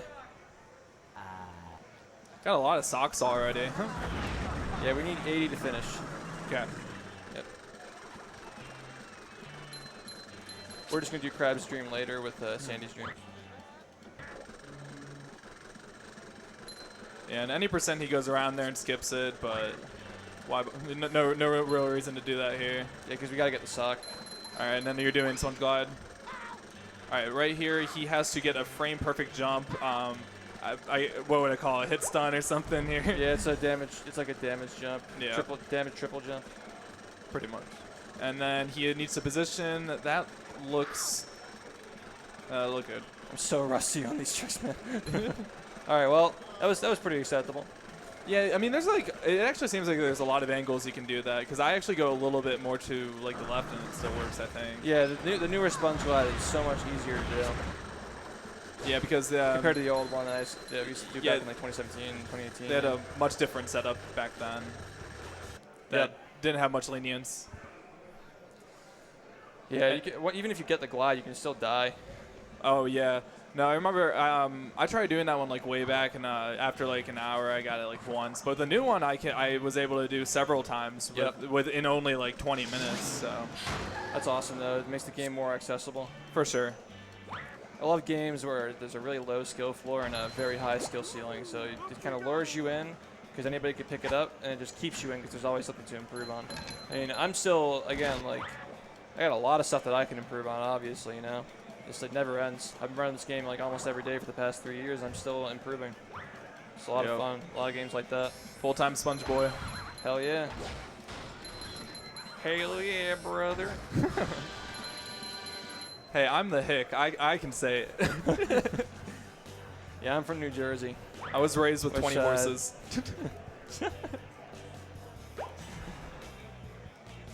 No, you want to elaborate on that, Jersey? Everybody thinks that Jersey's the Jersey Shore, or rather that like the Jersey Shore is like a scummy place, but it's like every Jersey Shore except for like Seaside Heights is fine. Everybody just trashes Jersey because of the South Park and like Jersey Shore and stuff like that. It's not that bad. Yeah, we're gonna have to get a bit more shiny objects for this one. We're gonna have to go to 46.3K instead of 37.3K like last time. There were some more clams I had to buy in this run. Yeah. Hopefully you can get the setup that you wanted, so we don't even have to worry about whether it's right or not, or if it's even going to work out. Yeah, it's just barely like. Sorry, I was literally clearing my throat. I wasn't trying to tell you to stop talking. No, I have nothing else. No, I actually had something in my throat. Okay, so here we go. Yeah, I was a little bit nervous last time. I think that's about the camera angle that you had when you were practicing earlier. I was perfect. Right? Yep. Yeah. Then the jitters set in. That's why I love coming out to marathons, man, because you get a lot of experience performing in front of a crowd. Yeah, you always think like you're ready, but there's always gonna be like that one thing you're just like, oh man, if I don't get this. Oh yeah. Still though, like, there's some pretty cool tricks first try last run. This is also going right into the path that I needed to go. Get ready for the nuclear sirens, boys. And right when it hits the top that you're throwing it, right? Yep. Nice. All right, so I'll actually show you guys how this works because we have a little bit more time this time since we need more shiny objects. So this is going up and down every other frame. So it's generating 10 shiny objects on 30 of the 60 frames per second. So it's 300 per second like Easy said earlier in the last run. But if you look at this, the balls are just kind of spinning like at 30 FPS. There are 2 spinning balls at 30 FPS, but that's just how it looks visually. It's an illusion because they're going up and down. Anyway, so now we gotta just go walk around and get some socks and spatulas. So obnoxious. Yeah. There's more than one thing on the stage that's obnoxious. Sorry, I can't hear you over this, bro. I don't think you understand. I don't know what you're saying. Good. Good. It's the only time I haven't been able to hear you. I just made a joke. I said that you were obnoxious. I still don't know what you said. Oh, no.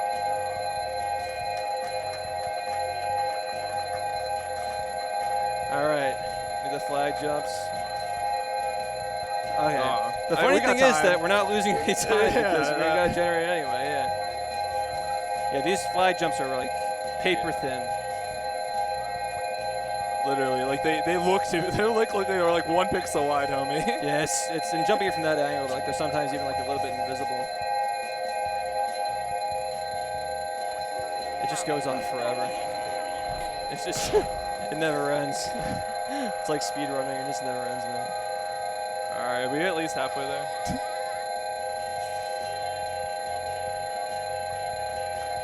Can I go home?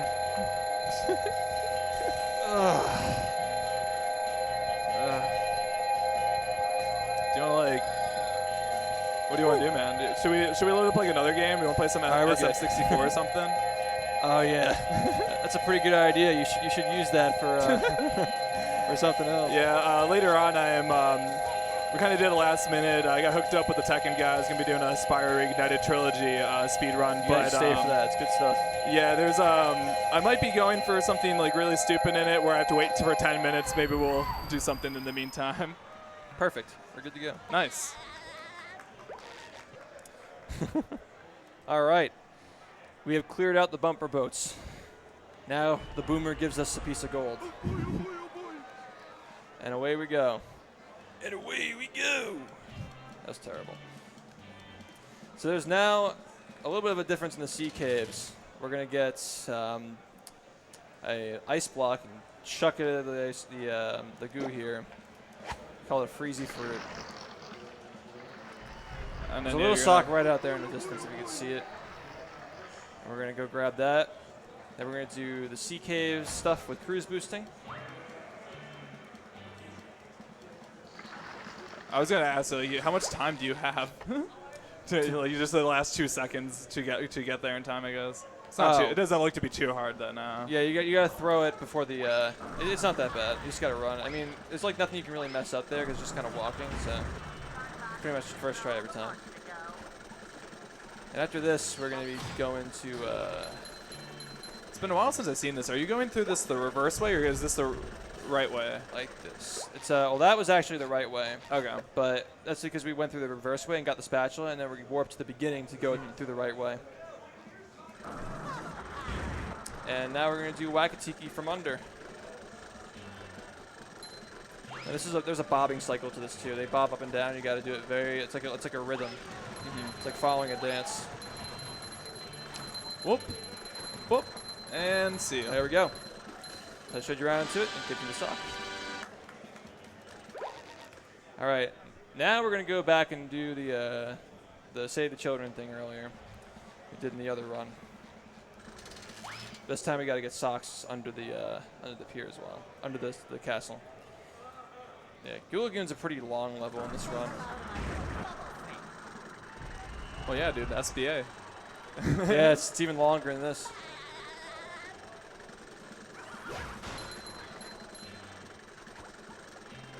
All right, I kind of autopiloted there for a second. I forgot what I was doing, but we recovered it. We made it. Yeah, you're fine. Yeah. He just doesn't have that much control when he cruise boosts because I don't think I mean, we've kind of been talking about cruise boosting like a little bit here and there, but like he cannot walk backwards. Like that's just something he cannot do because he's moving so fast forward. Yeah, as a matter of fact, like if you can walk in the reverse direction, it means that your cruise boost isn't fast enough. So you gotta redo it. Yeah, if you actually saw when he was in like downtown Bikini Bottom, like and it was in the last run, but when he's in downtown Bikini Bottom, he like missed a button, and to be able to get back to that button that he missed, he has to like take a huge circle because there's no other way to do it. Perfect example, yeah. All right, so now we got this again. And we're almost 100% through Goo Lagoon. All right. I missed it. Yeah. Okay.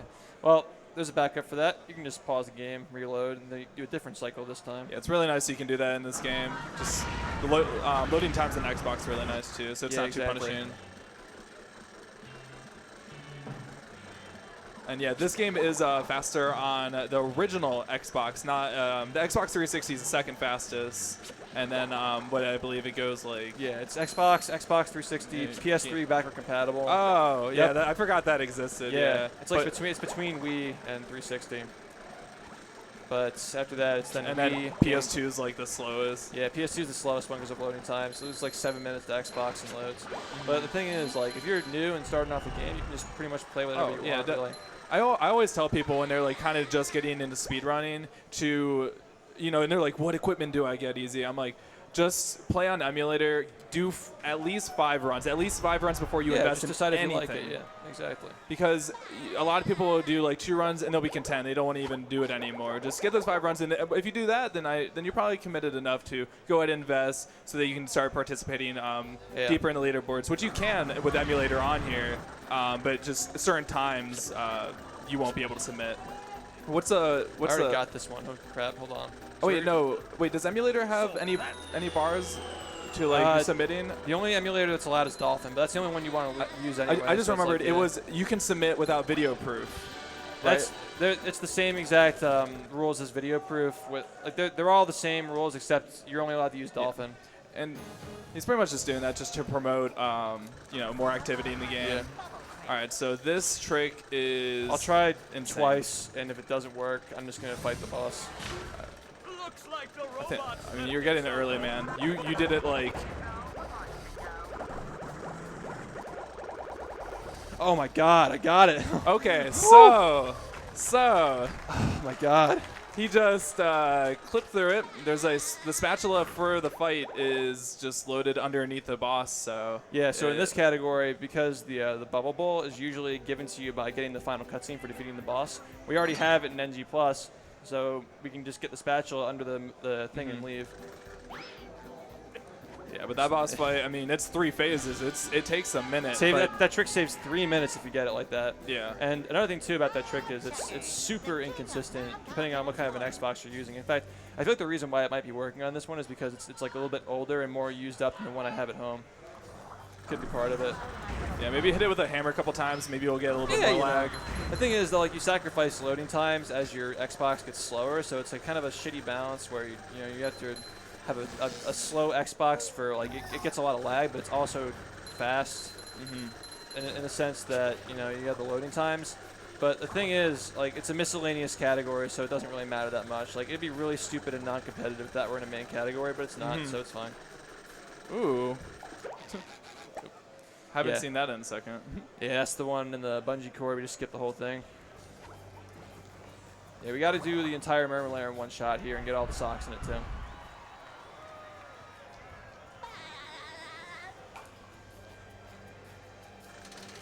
So we're not going to be doing a lag bash in here because we have to get the melon spatulas, but we're going to be doing a damage boost to get the sock on top of the light pole.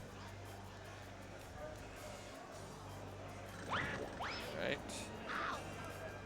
There we go. Got it. Sometimes when you do that with the wrong camera angle, you can get kind of like the camera gets stuck at that height. So you're just walking around with a top-down view and just trying to throw the melons. That's happened to me a few times. Yeah, it's awful. This is back in the day. Can you do everything else with that top down, or? You can do a lot of stuff with it, but sometimes it's just like unbearable.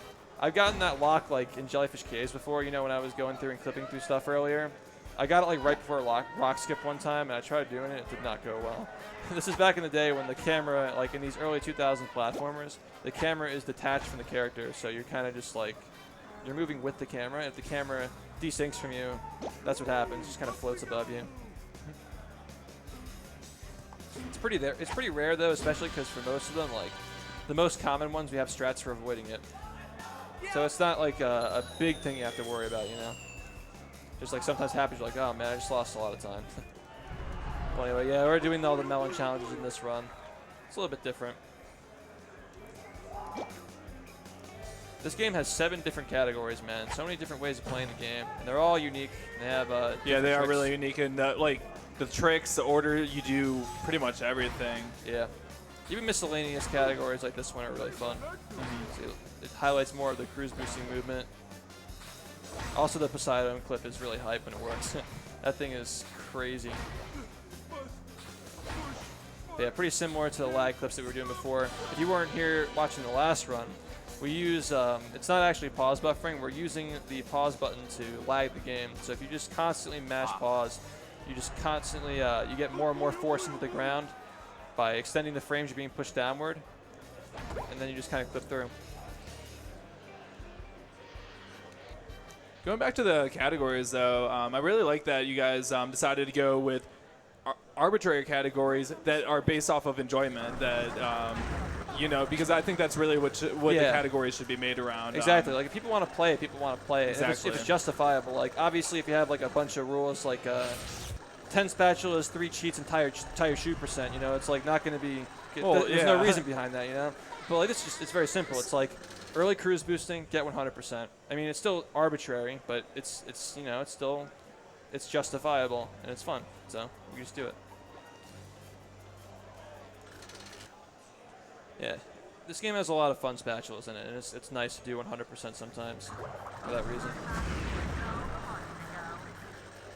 I also like, from a viewership perspective, that 100% is 100 spatulas as well, because it's easy to visualize like what percentage of the game you're through. Yeah. Makes it very accessible. This is going to be a little bit different here. We're going to do a boost. Hopefully this turret doesn't catch up.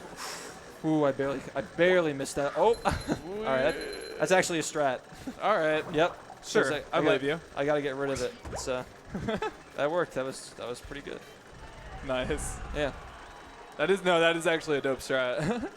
Yeah, this next part is, again, like there are some socks that are kind of obstructive. They make the gameplay worse, but there are socks like that one where it's like they're fun to get. They add a little bit more movement. But yeah, if I didn't get hit by that turret at the end, I would have had to get rid of my cruise boost before jumping into the box. It just helped me out a little bit.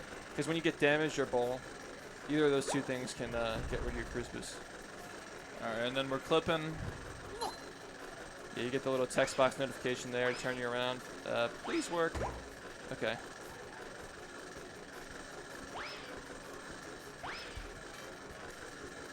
Come on. So yeah, he's trying to like jump in, change his camera angle. All right, well, yeah, or not camera angle, just analog stick input. His angle. You're doing it. You're doing an analog stick flick, and then the L button and the B button on the same frame after that. So gives you a little bit of a boost. Wait, did you just reload it just so you could cruise boost and just run to the end? Yeah, because you can't get out of the case, and you don't have you don't have the warp open for this area, and it spits you out right over here. All right, you going for it again? The double. I might not get it this time because I messed up my camera angle. Oh, I got it. Perfect. All right. I always say that, like, oh, I might not get it, and then I get it. So. Oh, and then so it skips the entire. What I thought what might happen is that it just like restarts the animation again, but no, you just get that first one. You can just pause. You can pause during the second animation. So it does happen. Nice. Yeah, you actually have to. It's hard to tell sometimes, but like I'm actually waiting at least one frame to pause after I get the first one, because if you pause on the exact frame the other one starts, when you reload the next level, it just starts playing the other one. Like it transfers to wherever you load. So one time I was in Bikini Bottom and it just started playing the spatula animation from Mermalair. It's just weird. The game forces you to do it. That's the reason why, like in the final boss fight, instead of just mashing the cutscene away, we have to actually wait for SpongeBob to land on the ground. While the cutscene's playing, when the robot throws its arms down, we wait for him to land on the ground and then hit A. So that way the spatula animation already starts, because you can only skip it if it's already started. And if it hasn't already started, it's going to be forced to play whenever you reload. Anyway, we're going to be doing all 3 of the Sand Mountain slopes on this this category. Unlike the last one where we only got the 1 slope, which is the best one probably. It's really cool. We're going to be doing 2 additional slopes. Like, there's a lot of socks located throughout the Sand Mountain levels, sliding levels, so he has to go through them. Yeah, one of the semi-manually. Yeah, one of the big reasons why we only get 20 socks in the other category is because you get like 5 of those socks from doing this sand mountain route, and you're already half your socks down of an extra spatula. So they kind of like built these the slides in a way that you would have to go back up and then get the other socks. Like you're really not supposed to be able to get like all the socks. So. Especially the one that you're going to see, Flounder Hill. Flounder Hill is the one where you actually are intended to go down the slide a bunch of times to hit all the sandmen. But we have a trick now, an out of bounds trick to get it all in one shot. The funny thing is, there's actually, if you remember the trick from the last run, Larry Time Challenge skip, where we warped all the way down to the bottom of the slide, there's actually a trick in TAS that's used for this slide too, and it's called Puff Puff Pass. And what you do is you warp all the way to the end of this slide, like with the other one, but you use a lot of crazy TAS tricks to keep the same height and go all the way through. Because while this slide's also shaped like a U, it's not shaped like a U in like Larry Time Challenges, where it goes down, it just stays level. So you got to use some crazy TAS strats. Well, they are trash strats if you ever try to do them in person, but you know, they're not RTA viable. If you've never seen a TAS in this game, by the way, there's an unlisted video there's an unlisted playlist in my chat. Yeah, there's nothing like really publicly available, unfortunately. Yeah. Well, and it's only just a little bit into the game, but what's there? What is actually there showcases some really cool stuff. Yeah, if you go into my chat at twitch.tv/SHiFT, you use the exclamation TAS command, and it'll give you the playlist for it. Hazel, the person who made it, she left it unlisted, so you have to go there to get it, unfortunately. But her TAS from 2015 is like it's really outdated, but still really impressive because she did it in a week. It was like just kind of like an ideal run TAS back then. It wasn't really supposed to be like a crazy TAS strat run. It's a great exhibition. Yeah. It's a lot of fun to watch. That's actually what got me into the game. Really? Yeah, I didn't know that. My brother found that TAS. It got recommended to him in 2015. And he said to me, you should check this out. I'm like, I will. And obviously, it's like translated to I don't care. Yeah. But 3 months later, I actually did it. I'm like, wow, this is so cool. Like, I was going to ask if you were going to do this trick or not. Oh, yeah, we have to. I wasn't sure if there was any. Are there any socks that or do you have to come back through? Ah, damn, I missed it by a frame. Yeah. But yeah, you got to go back through with Sandy later if you Okay. you not got the socks, yeah. Yeah, this saves half a minute in this category. Oh, wow. Yeah. It's a big time save because you have to go down anyway.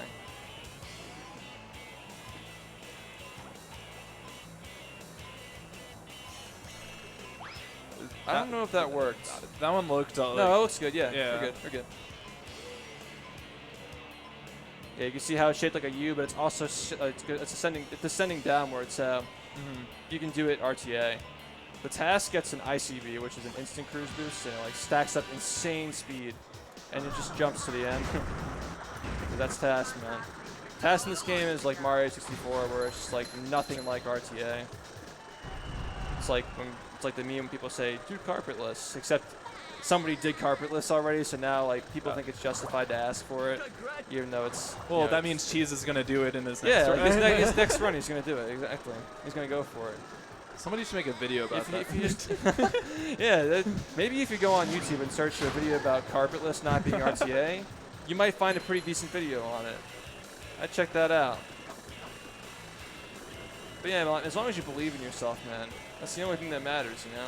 You can get carpetless every run if you just believe in yourself. So the old strat here was really cool. We used to use a timer trick where we can, in the base game, you're not supposed to be able to have a timer for these time challenges, Sandy. You can only do them as Spongebob because developers realize that Sandy's broken for casual play and you can just kind of hover back up the slide if you fall. So they decided to make it so you can only accept the time challenge as Spongebob. But we can abuse this in the older route. What we would do is we would use a cruise boost to push ourselves into the bus stop. And once you get to the bus stop, we can switch to Sandy while we're talking to Larry and accept the time challenge as Sandy after we've like switched. That's really so interesting. You just kind of trip up the game, yeah. And also, yeah, right here was kind jump. of a part that we were talking about earlier where they tend you to go through it twice, right? Yep, exactly. See, here we are going through it twice because it actually is faster because we use the skip. But without the skip, it actually is fast to go through this once with Sandy.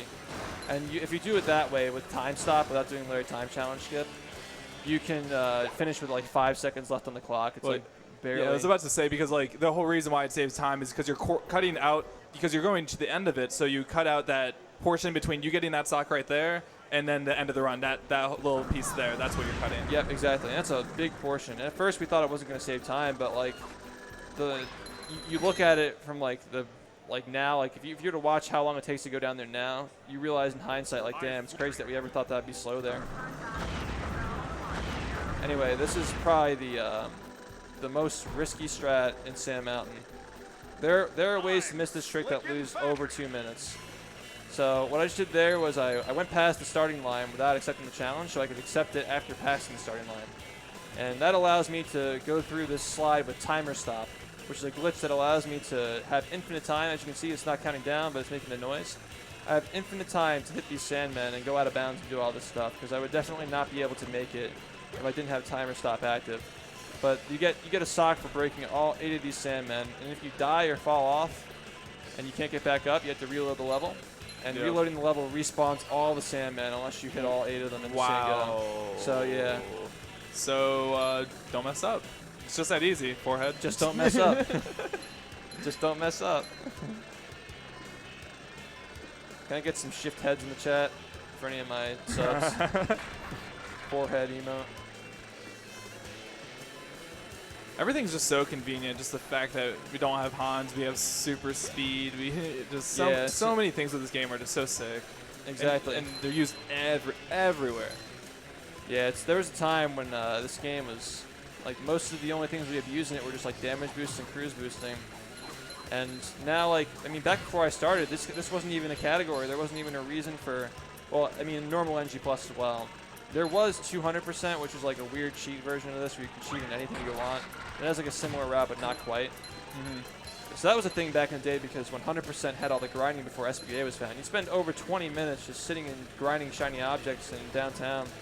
But now it doesn't even exist. 100%'s become a lot more popular. Since I started watching the game and getting into it as a speed run, it's dropped from 230, which is the world record by Cole back in 2015, I think, and then now it's like a 125 by me. Oh my god. I barely recovered that. Wow. Oh. Okay, hold on. Get up there. All right, now he has to like kind of jump around here so he can get up on this portion of it. And like, that was really close to failing. Okay. And that's so scary because the snowman.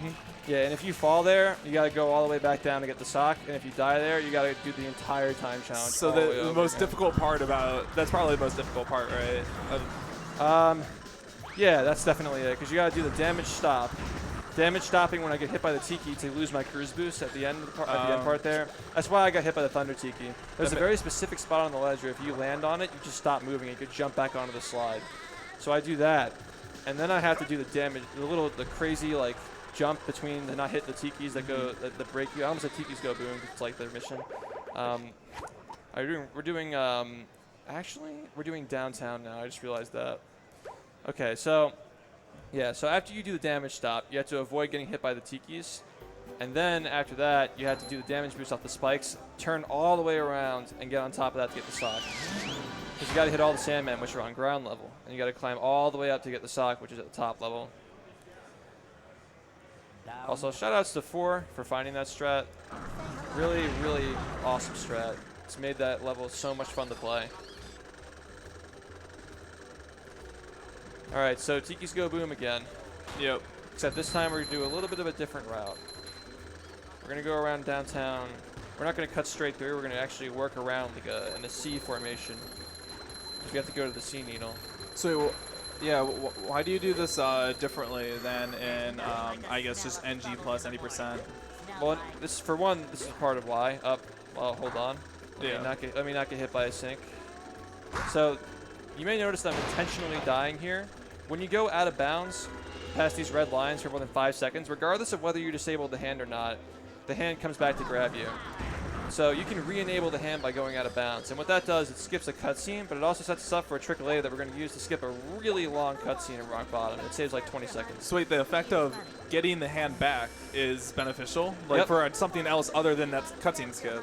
Yep. You can also use it to skip the cutscene like I did there, exactly. There are 2 cutscene skips. Yeah, that's really optimal, man.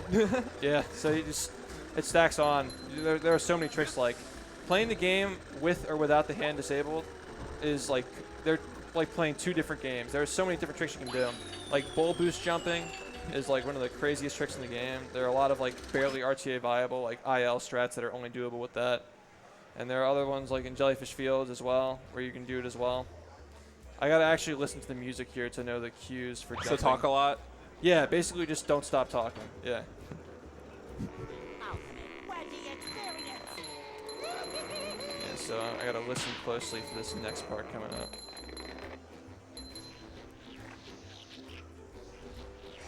Alright.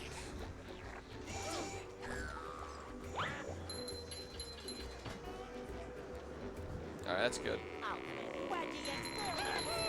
Yeah, so these tikis spawn in when you load the level, and the formation they move in is they're all on a cycle. So if I mess up one of these tikis, the whole thing's gonna fall apart, and you'll see like it may look like I'm moving through very easily now, but if I messed up one of those tikis and I got to here, they'd be a giant mess, and I wouldn't know how to handle them.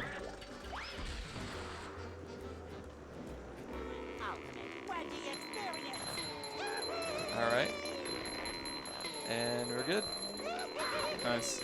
Yep. Yeah, that guy, you see him just for a second right there, he is just the gatekeeper of this level, because if you get hit by him, you're definitely dying. Yep. As I always do. He knows from experience, yeah. Yeah, and what happens there is all of those tikis he just got done killing are going to respawn, and yeah, you should probably just reset. Pretty much. Well, anyway, you might be wondering why we're going out of downtown now. And we're doing this because, again, like, I kind of patented this strat back in the day in like 2017. It's called the rock bottom sandwich, where you do rock bottom between the two downtowns, because you need to have the hand. By the way, rock bottom sandwich sounds really painful. We're gonna do this. Oh, wait, actually, it's 100%. Yeah, you need to go grab those paintings. Yeah. Okay, well, we have you to can still actually do get it, and then also collect the paintings. That is true. We can do both, but I'm already losing enough time.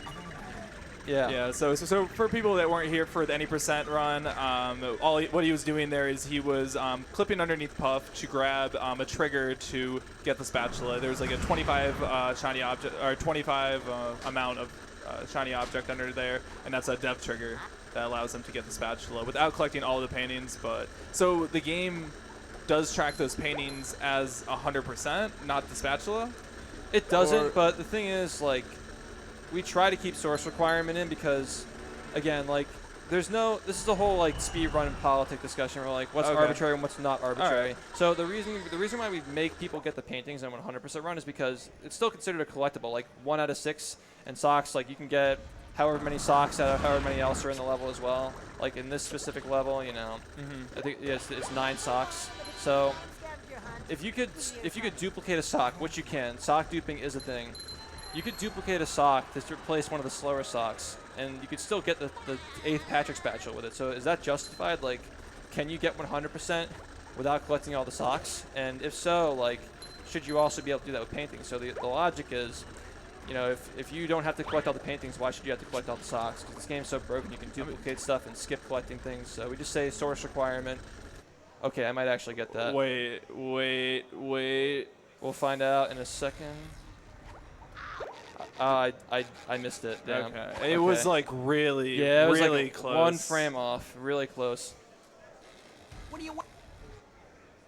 But that's all like, that's a whole different section of speedrunning. Oh yeah, speedrun politics. Yeah, like, I have kind of a series where I cover stuff like that, the controversial rulings and speedrunning. In each video, literally, I have to talk for 25 minutes just to get it all out because there's a lot. There's a lot. Yeah, exactly. Like, it's 100%. So if you don't have all the socks, you know, is it really 100%? Even though it says 100% in the menu when you pause the game. I mean, you can duplicate spatulas too. Is it really 100% if you don't get all the source 100 spatulas though? So we just say source requirement for anything linked to a spatula, which doesn't include golden underwear because golden underwear is not linked to a spatula. Oh my god. Did you see that? Yeah. Yeah. But yeah, I mean, the way you have it laid out, the stock's enough of a precedent. Just be like, yeah, just get this as well. It's fine. Yep. So again, we got to go climb all the way up to get the sock and the painting because it's 100%. Unlike NG Plus normal, where we would just from here we would just stop. But now we got to get these. A little known fact is actually here. There's a little cutscene. You got to that the right. painting? Yeah. Okay. Yeah. That was a quick pause. All right. Yeah, you did. All right. Yeah. Once it starts to attract you, you have it. Oh, okay. Yep. Same with socks as well. I'm used to games where that's not the case. So Yeah, it's weird. This game is weird. I'm so quick to call out people not collecting shit. So. Yeah, exactly. All right, so again, we're going back to the Trench of Advanced Darkness, but this is where you're going to see the rock bottom sandwich come in. The reason why we're going to leave the hand enabled for this area. And we got to get the painting up here too. Move on to the Bikini Bottom scavenger hunt 2 years running. Thank you. All right, so there is an invisible wall under the map that is for some reason like extruding from this this platform here. So yeah, it just kind of catches you. You can get a cruise boost off of it. Now we have to go through the rest of the trench in this speed run to get the lasers and the artwork. And this is a pretty fun level, I think. This is one of those like intermediate level cruise boosting areas where like mid-level players can do it because it's a lot of running in a straight line, but it's also pretty fun to do. Yeah, the platforms just seem to be they're very conveniently placed with cruise boosting. Like compared to Squidward's Dream, this is a lot easier, but nonetheless, still some sweet movement. Yeah, it's just really cool looking. You got a lot of huge gap jumps. Because you're not supposed to do this in this order. You're supposed, like, to do even this close. you're supposed to do this as Sandy, actually, because you have the Texas swingers everywhere. You're not even supposed to be able to get over here, SpongeBob. And again, you see us using the cutscene to push us forward, because cruise boosting, again, you can move. This level's while not very moving. elaborate. Like, casually, this level will take you, like, a very long It's also time. very poorly designed. Here's the cutscene skip, by the way. So I'm going to fall off. Now, if I didn't have the hand enabled here, I'd just keep falling infinitely. But because I have it enabled, it respawns me over here instead of having to, run all the way back and watch that really long cutscene that shows us breaking down the rocks that are used to get to the end of the level, which you've already been to already. So yeah, a lot of How are you sequence planning breaks. on re-disabling the hand then? We're going to do that under the lighthouse. That's why we do the downtown sandwich. Oh. Also, yep. So if you go back to the lighthouse after this, like as part of downtown rooftops, there's a 2-frame hand disable under the rooftops, and you can't really see the hand come out because it happens so quickly. But there's a 2-frame window where the text box to enter the lighthouse is open when you go under the lighthouse to enter it from the bottom. And if you enter the lighthouse during that text box window and you fall down, you fall into one of those areas where it designates the hand to come. And even though like you can't see it happen because it's happened so quickly, it disables the hand because you fall into the depths. So it's more of like a feel-based thing to know like if you got it or not. Sometimes you could tell, but if you didn't get it and you don't realize, you're screwed. Because you'll be doing stuff later that requires the hand to be disabled, and you'll just get grabbed, and you're like, whoa. Yeah. Surprises you. But yeah, more sea needle stuff here. I'm just going to go to the south door by skipping the whole other area of it. Yeah, you saw the cutscene. It looks like it's going away from him, but that's because the camera angle is just completely flipped around because you're supposed to go hit the button from where it's facing. Yeah, the opposite side. And you're supposed to come here as Sandy to go to the south door as well. You can just barely get that, Yeah. All right. So now we're going to do downtown streets, the rest of it with cruise boosting. Cool. Looking forward to seeing that. Downtown's a really fun level 100% because you have to get so many extra things. I mean, this is one of the levels, like, you have 11 wheels to collect. So it's a lot more stuff to grab on the way. Yeah, it's like a additional sock challenge just within the level itself. Yep, exactly. Part of the reason why it's nice that we require the source for these things too, because if there were ever like a glitch to get all the wheels without grabbing them, it would take this whole part out of the game. Also, I almost autopiloted and went there. I love how you just you just instantly know these backup strats just from memory. Yeah, it's like I instantly realized like something's not right, Yeah. Yeah. It's kind of hard flipping back and forth between a bunch of categories, but it's fun. You just get to play the game a different way every time. Now, normally, like for the past month, I've actually been focusing on NG Plus normal, so I haven't really gotten a lot of experience with this category in the past month, but. It's, again, like a lot of the strats transfer over. You can just de-rust stuff on the spot.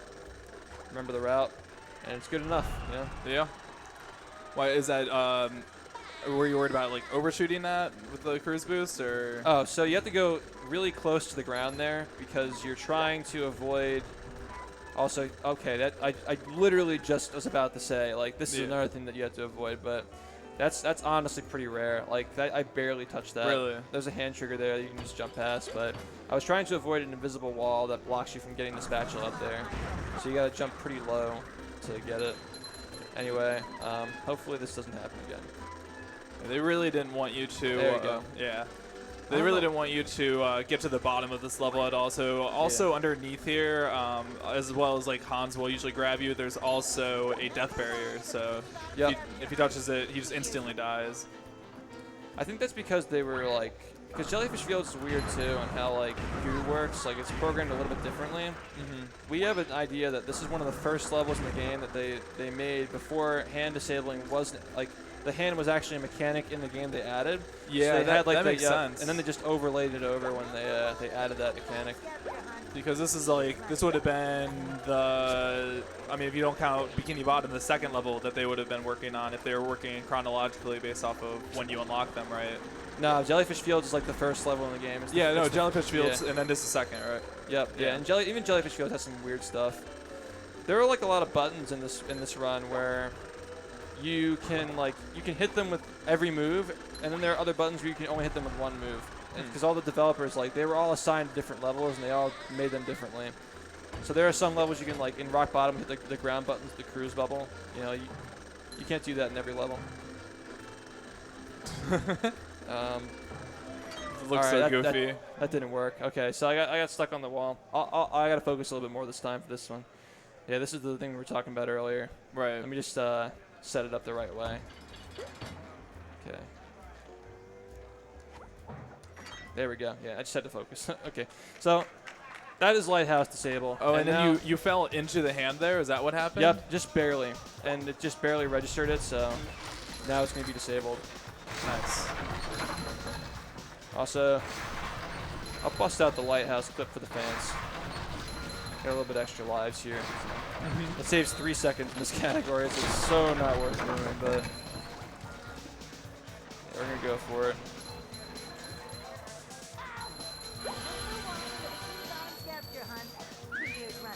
All right.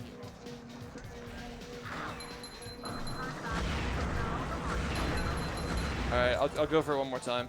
Okay. All right, you're damage abusing, and then He kind of shoves me through. yep. One more time. He was just trying to help.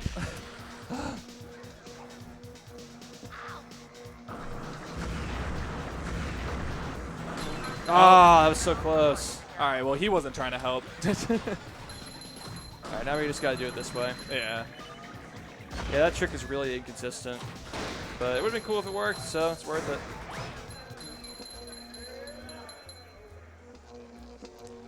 All right, so after this, we actually have Industrial Park. Pretty late in the run, Yeah. but we use it because it helps us. It's kind of funny. It's a very small time save. We're doing it because it spawns you next to Plankton, who's in front of the chum bucket, so it puts you a little bit closer to Kelp Forest. Well, yeah, that definitely makes sense. Yeah. It's just that we already have 61 spatulas, and to fight Robo exactly. you only It's need weird. 40. But yeah, now we're coming back to collect this because we left it behind earlier. And the reason why we're getting it now is because there's another sock on the streets we can get. It's like over there. Oh yeah, it's inside of that thing with the guy with the tar, or the what is it? Yeah, they call it. Wait, what did I just? Oh, it is tar. I slip between the tikis. Well, yeah, It's like called tartar sauce, but it's like a mix of tartar and tar. I think. I guess that's the joke. Oh, I see. Yeah. So like, haha. Pretty funny. Very funny. Almost as funny as The Big Bang Theory. Thank God that show's over. Shots. Insert laugh track. We literally just did a laugh track. Oh yeah. Yeah. All right, we need to stop now. Okay, there actually is a trick in this level that you can use to clip under and grab the spatula under the area. Like it's the same thing as Poseidon, but this level is super hard to lag, and it's more doable on Xbox 360. But since I only have my OG Xbox with me right now, we're playing it on OG Xbox, so this category is actually a little bit slower on OG, which is kind of why it's part of why it's a miscellaneous category. It's kind of silly. But nonetheless, still got a good showcase of tricks. So it's still possible, though, on Xbox? It's possible, but only 2 people have ever gotten the clip, and it's so rare that it actually works that like we haven't been able to react to it in time to be able to get the spatula because there's an abyss under this. It's not like a flat. Yeah, that's not a flat ground like Poseidon. In this level, there's just an abyss, and you just fall infinitely. I was assuming there would be goo under there, and you get shot back up or something. There is goo. It goes surface, then a goo layer, and then that. And the spatula is underneath? The spatula is under the goo, yeah. Oh, okay. So you got to go out of bounds to get under the goo, and then you do a little bash to generate some gravity, and you generate lag by mashing the pause button. But yeah, you have to have the hand enabled here as well. There's another use of hand enabling, because if you don't have the hand enabled here, you would just soft lock the game if you grab that spatula from under.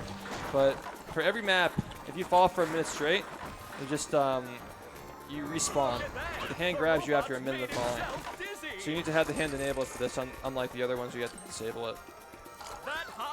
And then you just like you respawn after a minute, and since the fight is usually 4 minutes long, and it takes a minute to fall and a minute to do the trick, you save 2 minutes. Okay. And that's enough time to make up for the loading differences between Xbox 360 and Xbox OG.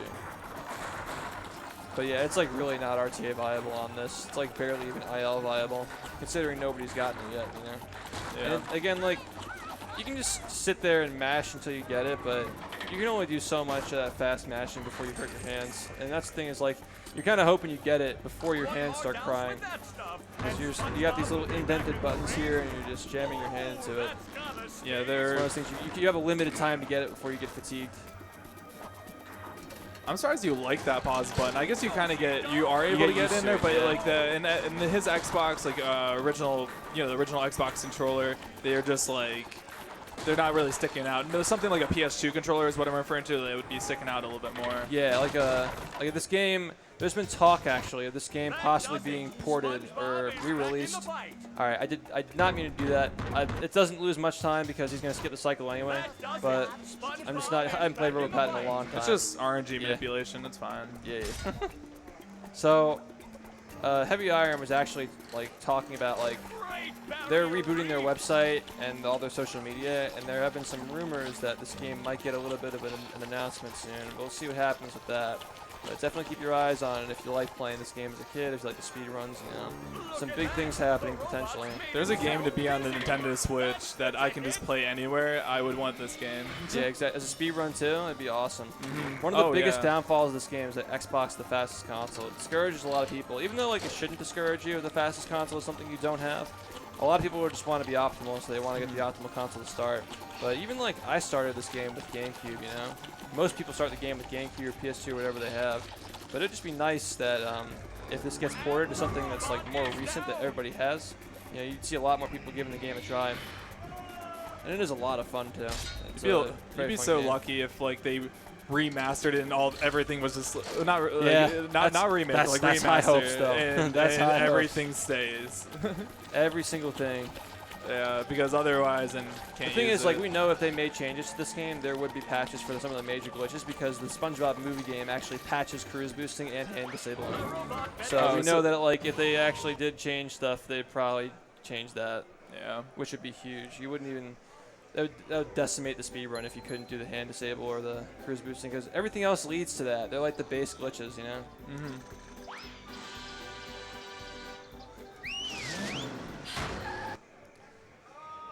All right, so Kelp Forest. This area is pretty cool 100%. We have to do a lot of the platforming here to get the campers. Yeah, because you're actually going to go through the level this time. Last time you just went kind of through the end here and then just grabbed a couple spatulas. And this whole other side of the level, we never even got to see. Exactly. Yeah, the campers and crystals are super cool. Kelp Caves, we just kind of walked out of it, didn't do any of it. Kelp Caves used to be in this in Energy Plus Normal, but it recently got routed out because SBA is so much faster. This game has a great aesthetic. I mean, like, it really encapsulates like the SpongeBob essence. Oh no, I just got wrecked. I just got absolutely destroyed. I don't know how that happened either. I like barely missed the ledge. Yeah, you're totally right. And the crazy thing is too, this game doesn't even support progressive scans, so this is like de-interlaced, It's not even like the highest quality you can get for an older school game, and it still looks good.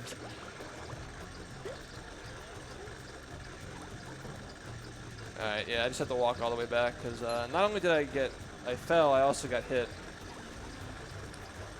But there's a sock over here we have to get, which is why we have to jump up. Also, I think this game does a pretty good job of introducing more enemies and in a more like a mass amount. Yeah, those ones with the beams those ones are so annoying. Yeah, exactly. There are a lot of those combat levels in this game where they strategically place the robots in certain places. Like in Krusty Krab is like the perfect one in my opinion, where they strategically put the sleepy times in the top place, so you have to like figure out how to destroy them without getting up there. Yeah. I mean, obviously in speedrunning we can just abuse it to get up there while they're still there, but casually playing, you know, they make you think about your choices with the robot battles. Even though the combat's very limited, they do what you can with it. You know, they milk it for what it's worth. Oh my God, I got it this time. Okay, so nice, dude. So I'm like kind of gliding in. Oh, that was so close. Okay. Oh, jeez, dude. Jeez. Again, cruise boosting. You can't turn around. So. Nope. Yeah. All right, just grab the spatula. Let's get out of here. All right. Yeah. So that specific one, I pressed the L button when I touched the spatula, so I could control the camera while it was going off. And when you control the camera while cruise boosting is active, you can control the way you're moving, because during a spatula animation, you're always facing forward, so you can just, again, abuse that so you can turn whichever way you want to face, and therefore you move that way. So we just use that to get the trigger for the Mermaid Man time challenge, and skip that fight. Skip the challenge, might be. Does cruise boosting stack while you're doing the rides here? Yeah, so if you're on a slide, if you're like physically on the slide, it's the same as the sliding speed. But if you jump with the cruise boost on a slide, it stacks your sliding speed onto your cruise boost speed. Yeah, so it's a good question though, yeah. Yeah, I never really like truly noticed it until you were on that slide. That's the reason why on the sliding levels in Sand Mountain, I jump a lot when I have a cruise boost. I do, yeah. Hey, kid. Alright, this is a really cool part of the run. I love this crystals area. Alright, this is a very finicky ledge right here. That it doesn't even look like a ledge, so I assume so. There we go. Okay. There it is. And that one too? Yep, it's all the way up here. What you usually have to do is go through with a series of puzzles by throwing the tikis onto the other tikis on the ground. And that makes the vines grow so you can like use Patrick to bounce up on. Oh my God, I got that too. All That's right. a really hard clip to get. Oh God. Make it look so seamless though. Yeah, like it's funny because like, you know, some of the things that this always happens to me in marathons. The time ends up being like slower than I expect, obviously, but I usually get a lot of the really hard tricks, so it's nice to show them off. All it is just a showcase of the game's potential, you know? It's nice. I mean, that's what we're here for. We're not here to get like a world record run. We're here to Exactly, show you yeah. everything that this game has to offer. The world record's for the stream. Oh my God, I clipped through without pressing L. Is there a backup for this? Well, everything looks invisible, so... I thought I could maybe clip through. I don't know how I clipped through without L there. I've never seen that happen before. There's always one of those in each marathon. Yeah, if you have a marathon run... I've never seen that happen before. It's a buzzword. But that doesn't happen for you. Like, that doesn't, like... Yeah, that's really uncommon that you can clip through there without... Because I anticipate not being able to clip in at first, and then you... I was just waiting for you to do it again, honestly. Yeah, it wasn't going to happen again because it's like 1 in a million, but yeah, that's crazy. I always hit the jellyfish here because if you stand here for too long, it just zaps you. The funny thing is, there actually is a way to get around doing this area with opening the gate. You can beat the entire level in Kelp Caves without opening a single gate. But it's actually faster by like a second or so to do that with the gate open as opposed to going out of bounds. Which kind of sucks. I hate when like the boring stuff is faster, but you know, it's speed running, you know? Alright, sometimes that happens. We only need one more spatula for 69.69 with the socks. You know what? The only reason why this happened is because I forgot to get crabs in Dream, so it's meant to be. Meant to Nice. be. All right, guys, this is your new desktop background. Please, yeah, sure. There we go. That's twice. Dude, nice. All right, I missed it that time.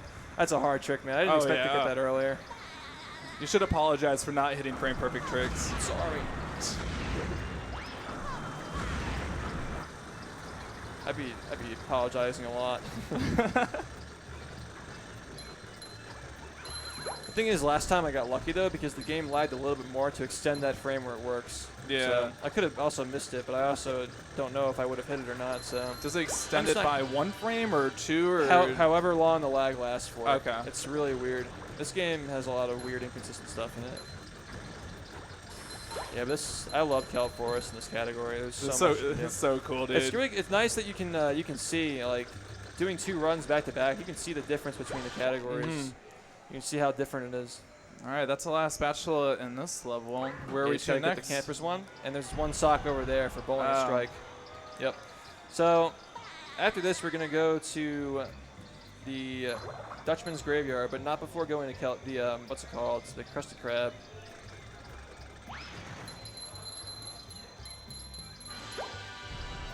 All right, so we're gonna warp all the way up to here with that warp that we got earlier. And this is, I actually love this level 100% because it's very strategic. Oh, I got hit. Okay. Well, in the Krusty Krab for 100%, you have to hit everything in the entire level to spawn the sock. So I'm kind of working my way around. I mean, this is made. This is literally made to just hit you. This whole area. It's exactly. such a like small space and so many enemies.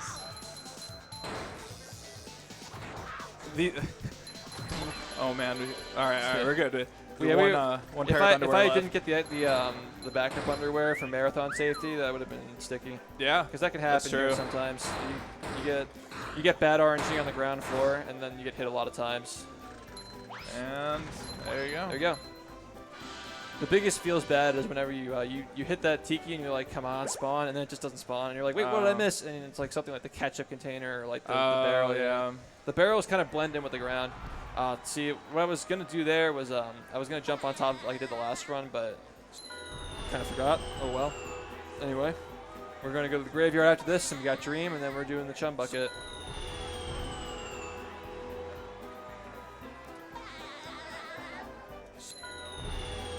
So that. But on the bright side, you actually get to see how many spatulas we have because the counter's not glitched. So wait, why was it glitched before and why is that not glitched It's now? because I jumped over the spatula that you get for completing the Krusty Krab, yeah. So if you jump over the spatula like that, it makes it so. Again, like you were saying, it's not really explainable. We don't really know why it happens, Okay. but yeah.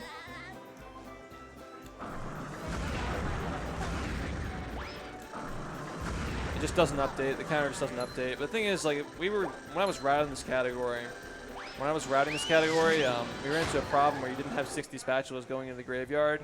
Because even though you did have them, the counter didn't update, so it wouldn't let you into the taxi pad. So there's a routing that goes into that too, because even if you do technically have 60 spatulas, if they don't show up in the menu, you don't technically have them according to the taxi pad. Which actually, it led me to theorize that there might be a way to get into the chum bucket without actually collecting 75 spatulas because, again, like, if I have 65 spatulas with the glitch active and it's not updating my count, and I actually have below 60 according to the counter, it's still not going to let me in. So we know based on that the game isn't checking for how many spatulas you have, it's checking that number there. So if there were a way to like use arbitrary code execution to glitch the counter into going into either like underflowing or like overflowing or whatever, if the counter is above 75, then it lets you in. Yeah, So that really depends on. I mean, it's probably just an integer, so yeah, underflowing it might give you like 255 or something. What's maybe. crazy is that it doesn't even care about how many spatulas you have in the game. Like the menu is detached from how many spatulas you have, which is also detached from the number on the screen. It's all like there's something going on, man. We're gonna figure it out someday. But this game's gonna get beaten in like 10 minutes, and then any percent's gonna be dead.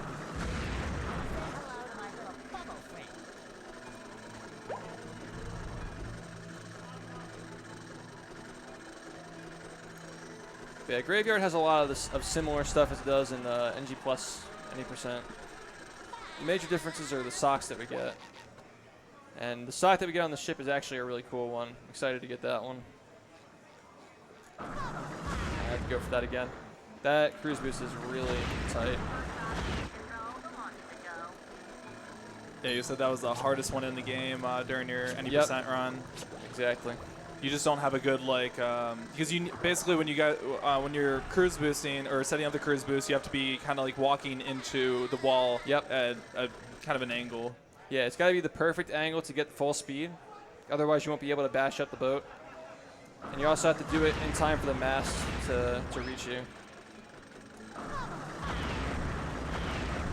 I'm trying very carefully. Like, I'm very cautious on that one because if you fall without getting the crabs warp, you have to redo that entire previous level because you can't warp back to it if you fall. It's very risky.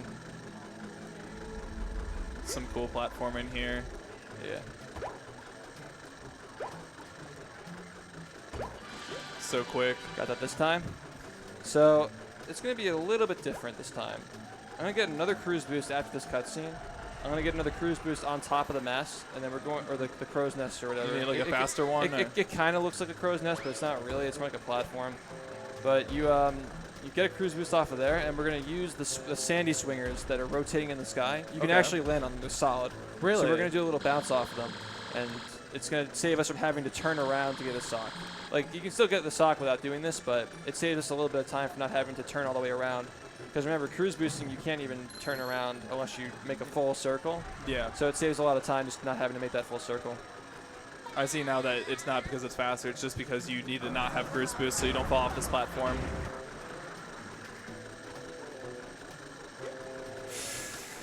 Yikes. It's so tight. It's so tight. Okay, I got it. Right. Nice. Nice, dude. That was really good. Yeah. Yeah, because they're spinning too. The actual collision boxes are spinning as well. It's all everything there is just in motion, and you have to just barely get it.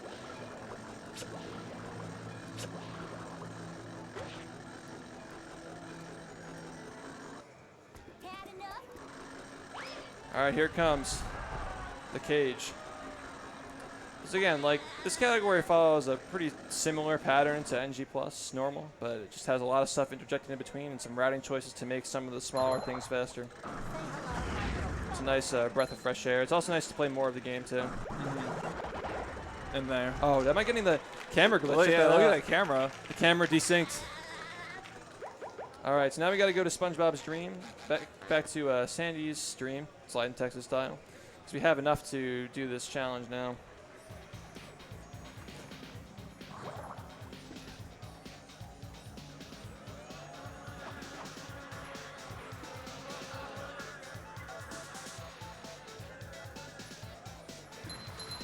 You know the world record in this category is like a 1:20.01. I really was so upset when that happened to me. Yeah, it's just off. Yeah.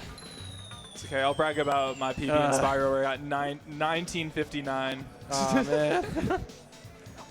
That's got to feel so good, man. Oh, yeah, dude. I was like, I'm done. Yeah, that's an excuse to leave. Yeah, there's an alternate strat for this, actually.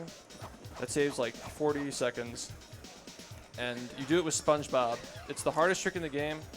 What? If you're curious to see what it looks like, there's like a video on YouTube called. He's gonna show you right now. It's like called randomly getting swingers ball boost jump in a run. Like it's like in one segment or something like that. Randomly getting swingers ball boost jump in one segment, and it's like multiple. It's like frame perfect mashing into frame perfect inputs into like a crazy frame perfect ball boost, and then you have like these crazy ass. Analog inputs to thread a needle that shoots you all the way across this map at the speed of 30,000. I think it's set to 30,000, which is, it sounds insane because it is. It's like the carpet list of this game. I've gotten it once, but I made like 6 mistakes in it. Mm-hmm. There's one part where you can make mistakes, and I made like 6 mistakes on it. You can the ball boost. You can retry it if you keep missing it. So but yeah, it's hard to explain these tricks that like they're so foreign to what you've seen so far in this run. It's actually like out of this world when you actually see it. I wouldn't be able to reproduce it in a good amount of time, so I can't show it off. But yeah, you do that instead of doing the Alamo stuff, the Alamo fight of Sandy. So I'm kind of surprised that there's no way to transfer the cruise boosting to the the other characters like Patrick or Sandy. Yeah, it's weird because like you can do it in theory, but there's no like viable way. There's a theory that you can do it because you can like edit memory values to make Patrick and Sandy have cruise boosting. Oh, really? You can actually edit memory values to have negative cruise boosting too, like moonwalking. But there's no like known way of doing it. Like the engine supports it, but you just can't do it. That's the thing. But you got to keep an open mind to it because you never know. Also, I wanted to show off the red, white, and blue because I have my Xbox set to Independence Day. Yeah, this is the one final fight before we finish the run. Excluding the giant robot, of course. Yeah. Who could forget that one? The Iron Giant.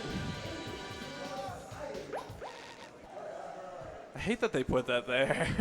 Yeah. Oh no, I pressed B. Okay. Uh-oh. That's like a weird. That's like muscle memory from Sandy's Freedom because you pressed B on that one.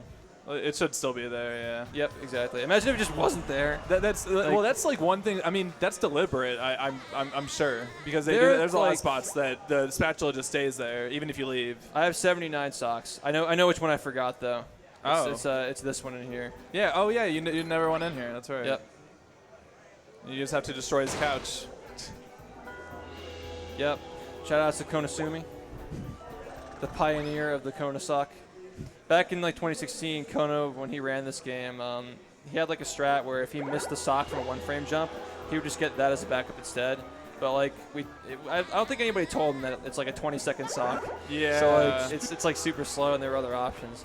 But to be fair, back then the game was like so much more limited in the socks you can get because you were really trying to scrape for 40 spatulas before Industrial Park, which you need in any percent to get cruise boosting.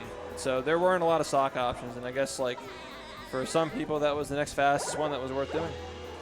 Yeah, sometimes people think in terms of, hey, this is on the way, not, hey, this takes this amount of time. Yeah, exactly. It's true. Which is like, I mean, that's why you gotta time everything. everything. Yeah, time everything always. So we have one more spatula to have 98, and then when we go to the final boss fight, we're going to have 100 after we finish. And here we go. Similar to NG+, we're going to get this at the end of the run instead of earlier. Again, if you watch a true any percent run or a true 100% run, we need as many spatulas as possible before Industrial Park, so we get these earlier. Yeah. The routing changes so much when you have to do the powers in different, like when you have to wait till half the game's over to get the powers. It changes a lot. It makes a lot of backtracking viable. It splits up the segments a lot. Yeah, it's a different taste. This might not give me invincibility. Yeah, I didn't think so. Because I jumped. I was slap. Yeah, I was mashing A too much. Better change tactics and fast. And there it is. 99. Just one more. Un mas. Will SpongeBob be able to neutralize the giant robot's brain? I can actually show something off in here. It's kind of cool. Before finishing the run. There actually is a spatula floating around in this level. What? Right, a spatula. right here. What? That's the 100th spatula. But we're not done, because the rules say you have to hit the final fuse. The rules say you have to hit the final fuse. So like, see how it's still not finished? Yeah. What the hell? But you have the spatula. Because it doesn't register that you have it until you leave the level, and it saves. Where is the thing? Okay. Oh. Yeah, you have to leave the level, and then it saves, and then it registers as complete. So the menu is not complete unless you finish the run with the cutscene. Because again, like, if the menu is incomplete, then it's not 100%. And also, like, it's more cinematic to finish on the. Yep. Yeah. There we go. That's. Oh wait, am I trapped? Wait, hold on. Did you soft lock? I think I just actually trapped myself because I forgot that I didn't hit the other fuses. I just trapped myself. All right, now we'll do it the right way this time. That's just one of those you get for things, showing man. us something. Yes. Terrible me. Yeah. All right, now this is just getting a little bit embarrassing now, but it's okay. I had to show that. That's cool. Be able to neutralize the giant robot's brain.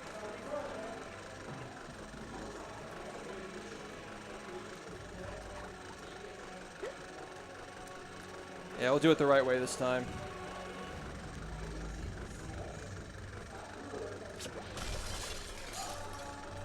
Yeah. Same as last time. Yeah. This is the one level that's consistent across all the categories. All right, we got time coming up here soon. And time. time. Barely got that 126. Nice job, man. Ah, that was a lot. That was a lot That of was back to back, dude. back to back, Back to non-stop back. playing. This game has no downtime. So All much. right. Well, That's a feat. I hope you all enjoyed that. Make sure you guys go follow SHiFT over at twitch.tv/SHiFT. Yep, just shift. Just SHiFT. I'll be back on. I'll be streaming on Monday night. I'm gonna be here watching Melee Grand Finals tomorrow, but I'll be back on Monday night to do some NG Plus and some no SBA. All right, and then yeah, we have a little bit of setup to do, but then I am going to be doing some Super Mario Maker races. But yeah, we have to get that all set up. It'll take us a minute. So, but yeah, we'll be right back with that, guys. You were great, man. Thanks for Yeah, helping dude. out. Great run, man.